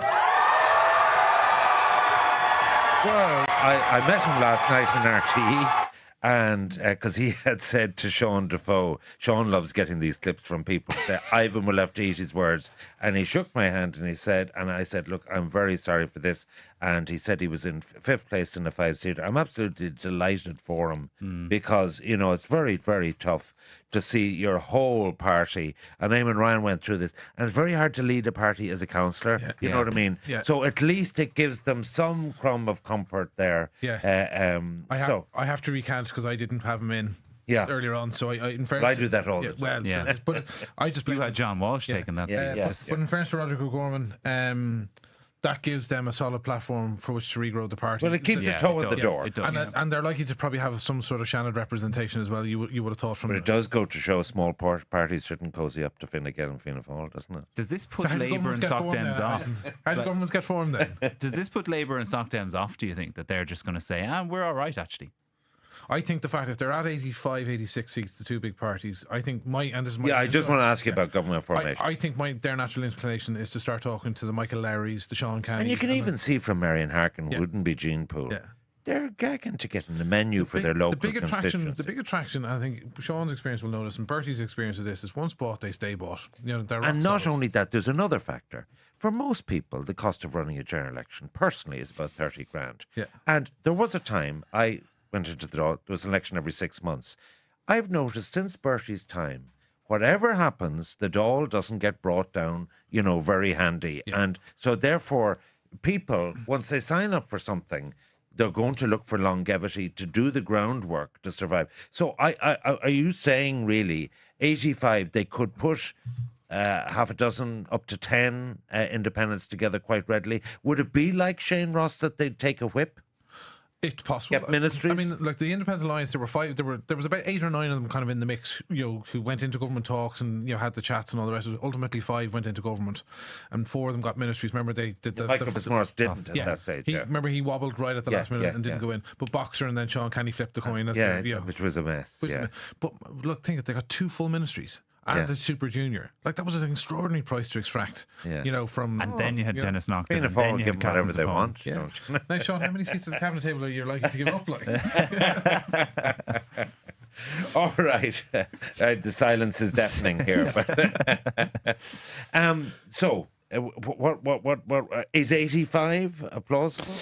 Is 85 plausible? Yes, I think that's in the frame. So right now I have predicted 37 Fine Gael, 47 Fianna Fáil. So what does that add to 84? And then you've got a couple of others in play that could come in. If you get that extra one in Dublin Bay North, that's another. So you're talking about being thereabouts to the 87 when you take in the Noel Grealishes, the Michael Lowrys, the Sean Cannys, the Boxer Morans. Publicly stated. And you see, I've done it in the past. You take Lowry's situation. He is getting the Fine Gael vote. He's not going to turn around to the people in Holy Cross and Thurles and put up 2 fingers to Fine Gael. He's not, because he's proxy Fine Gael. And he consistently, even through the worst of, say, the austerity in 2011, he stuck with that Fianna Fáil-led government. He stuck with a Fine Gael government all the way through Enda Kenny's... And it's worked out for him. Yeah. You know, it secured 6 councillors for him and all the rest.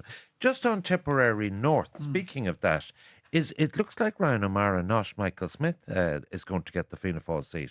Yeah, the last I saw of it, no, I think we were waiting to see where Jim Ryan's... Yeah, he's in ex-Fianna Fáil. Yeah, absolutely. But a lot of ex-Fianna Fáils. But absolutely. And it hasn't prevented the results, Ivan, that we got today. But looking at this, I think Jim Ryan, based on what I'm seeing, Phil Bugler, Jim Ryan has been excluded, so presumably they are being I have to congratulate you, Claire, you did a great job. And I have to congratulate Sinn Féin did a great job in Waterford. Yeah. That is so much. If you look at where David Cullinan started out, like I remember there was John Halligan, there was different left-wing people. He has turned that into... there wasn't really a Sinn Féin then. No, there wasn't at all. There was no history of it, and he really ploughed a Sean lovely is from furrow. Waterford. Yeah, this is my backyard home constituency, and, you know, comes out of Ballybeg, which is probably he the loves it most so much deprived. he left it, but carry on, yeah. He's probably out of Ballybeg, which is probably the most deprived city centre estate in Waterford. All my hunters came from there, the mayor's hall. He was literally a used car salesman, worked his way up through Sinn Féin, became a councillor, became a senator, a couple of unsuccessful runs, then had the quote he had last time, and now balances the vote absolutely perfectly and brings home a running mate and, you know, would be a senior minister if Sinn Féin were going to have any sort of a look in at government. They're not going to, but he has done that and brought it from pretty much nowhere. And then you look at Kathleen Funchion, who didn't have really any great succession plan and yet has secured the seat there for Sinn Féin too. So there's a lot of areas. The only 2 seats they're losing are Martin Brown and Tip South, who had a difficulty, and then if that was a 5-seater he might have actually held on, and now Chris Andrews being usurped as well, but they've picked up others across the country. You're right on Clare. Clare was a great win for us. It was an important one for us. And, you know, if you go up, for instance, places like Kerry, where I think we'll take a second seat, you go to Clare, you know, Donegal, I think we will win 2 seats there. I think Charlie will get there. So, you know, we've had... we spoke to Porrick on McLaughlin earlier, and he said that Ward would edge ahead. and that McConnell was in a fight with Pringle for the last. He's in a fight, but I think certainly talking to people before I come in here. Now this is obviously subject to change. Yeah, and Nicky Bradley's. There are Fine Gael candidates to go out, and I think that will help us. And I do think we will hold Charlie and win 2 seats there. Yeah, he's 2,000 votes clear. Thomas That's a lot of votes to make up. Now I've had great sport for the last 5 years teasing Sean about the only 5-seater in the country that he had enough votes and failed to get a seat, which was in Louth in the last election. And I said, is it possible he could do it again with Éireann McGreehan and another celebrity candidate, so-called Alison Cummin? What way is that going to end up? Because this was spectacular. I saw private polls, not from Fianna Fail, showing McGahan had a seat, that Rory O'Murrough and McGahan, and I see now he's announced tonight he's stepping back from politics. It was bruising. It was absolutely like when Harris said he wouldn't be photographed with him, like that was throwing him under the bus. Just tell us, have you done it again? Have you missed out in Louth, or how are you getting? No, I'd be confident we will take a seat there. Who do you think? I don't know yet, and that's not me avoiding your question. I genuinely, if you look at it at the moment, I think Sinn Féin will take 2. Jed Nash will take a seat. I think Fine Gael will take a seat, Paula Butterley. And then I think there's a seat there. If you look at our 2 candidates there, McGreehan, marginally ahead at the moment, but she's ahead probably by about 1,000 at the moment. Alison Coman. Kevin, you just have to watch. I think you said it earlier, Ivan, in terms of the north-south, the Drogheda Dundalk factors axis, there. yeah. So, when there's some eliminations there, like Kevin Callan, That's Drogheda, yeah. Yeah, you just have to see where that goes to. But I do think we have enough votes for a seat there. And I do think certainly the word Do I'm you getting think from between them there'll be a good transfer? Because this actually happened with Colum the last time. You had Declan Bernard, and you had Byrne. Declan. That's right. And it is hard sometimes. It's like the Wicklow Wexford thing. So you'd be confident they will. Do your tally people tell you that if either Cummin or Éireann goes out, they will transfer to each other? I think they will. Whether it's as high as it would be, let's say, in other constituencies, because you have that regional north-south thing that's going on there. But look, I think we're very much in the mix there. Like we are 1, 2, 3, we're 4th and 6th at the moment. So we're 4th in a 5-seater with Éireann, 6th with Alison. You've got a few to go out. I think John McGahan being eliminated later will obviously get. She's Paula in the same Butterley area. That'll help Éireann. Yeah. And we'll get a little bit from that, but yeah. But it will get Paula Butterley. I would expect a very high transfer from John McGahan to Paula Butterley. So there will be a Fine Gael seat. All right. There. What will this campaign be remembered for? Podcast.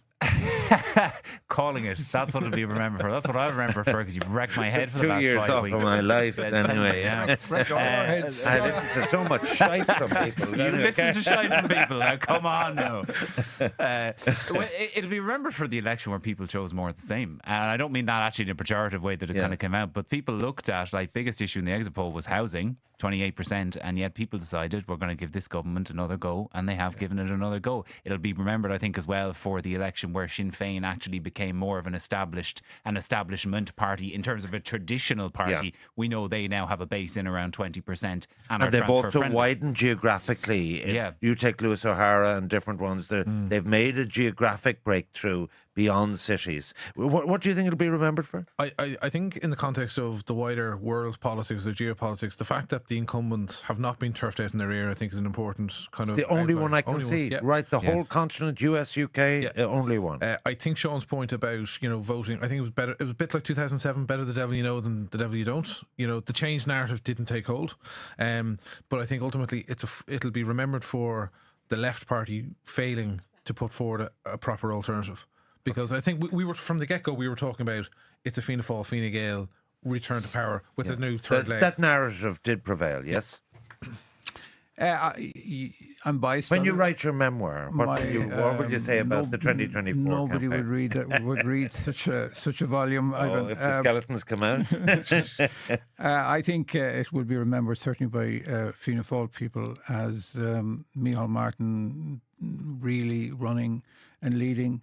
If I might say so, every election win is important, but probably his best campaign. Yeah. And I think he emerged as a really, and for those of us who worked with him and supported him and in the organisation and voted for him in the past, but I think he has emerged for a very wide base across the country as the substantial politician in the country, frankly. Yeah, and well, given Leo and Eamon Ryan disappeared, that helps. But no, there is, and also it has to be said, in a very tough-moving world, to be the longest-serving leader since Dev in itself is an achievement, and it seems like he's going to go on and on and on. My thanks to Sean Dorgan, to Danny McConnell, and to my sparring partner who did so much work, I can't tell you. I'd like to, Sean Defoe, I'd like to thank everyone who made this weekend of general election coverage on Newstalk, our tech team, sound engineers, producers, researchers and editors. I hope they all got triple time at the weekend. Our digital team and all our reporters in count centres, a big thank you to you all. Needless to say, on Breakfast tomorrow, Shane and Ciara will have the latest news for you, and I'll even be speaking to Pat at 9 a.m. Thanks for listening. Talk to you soon.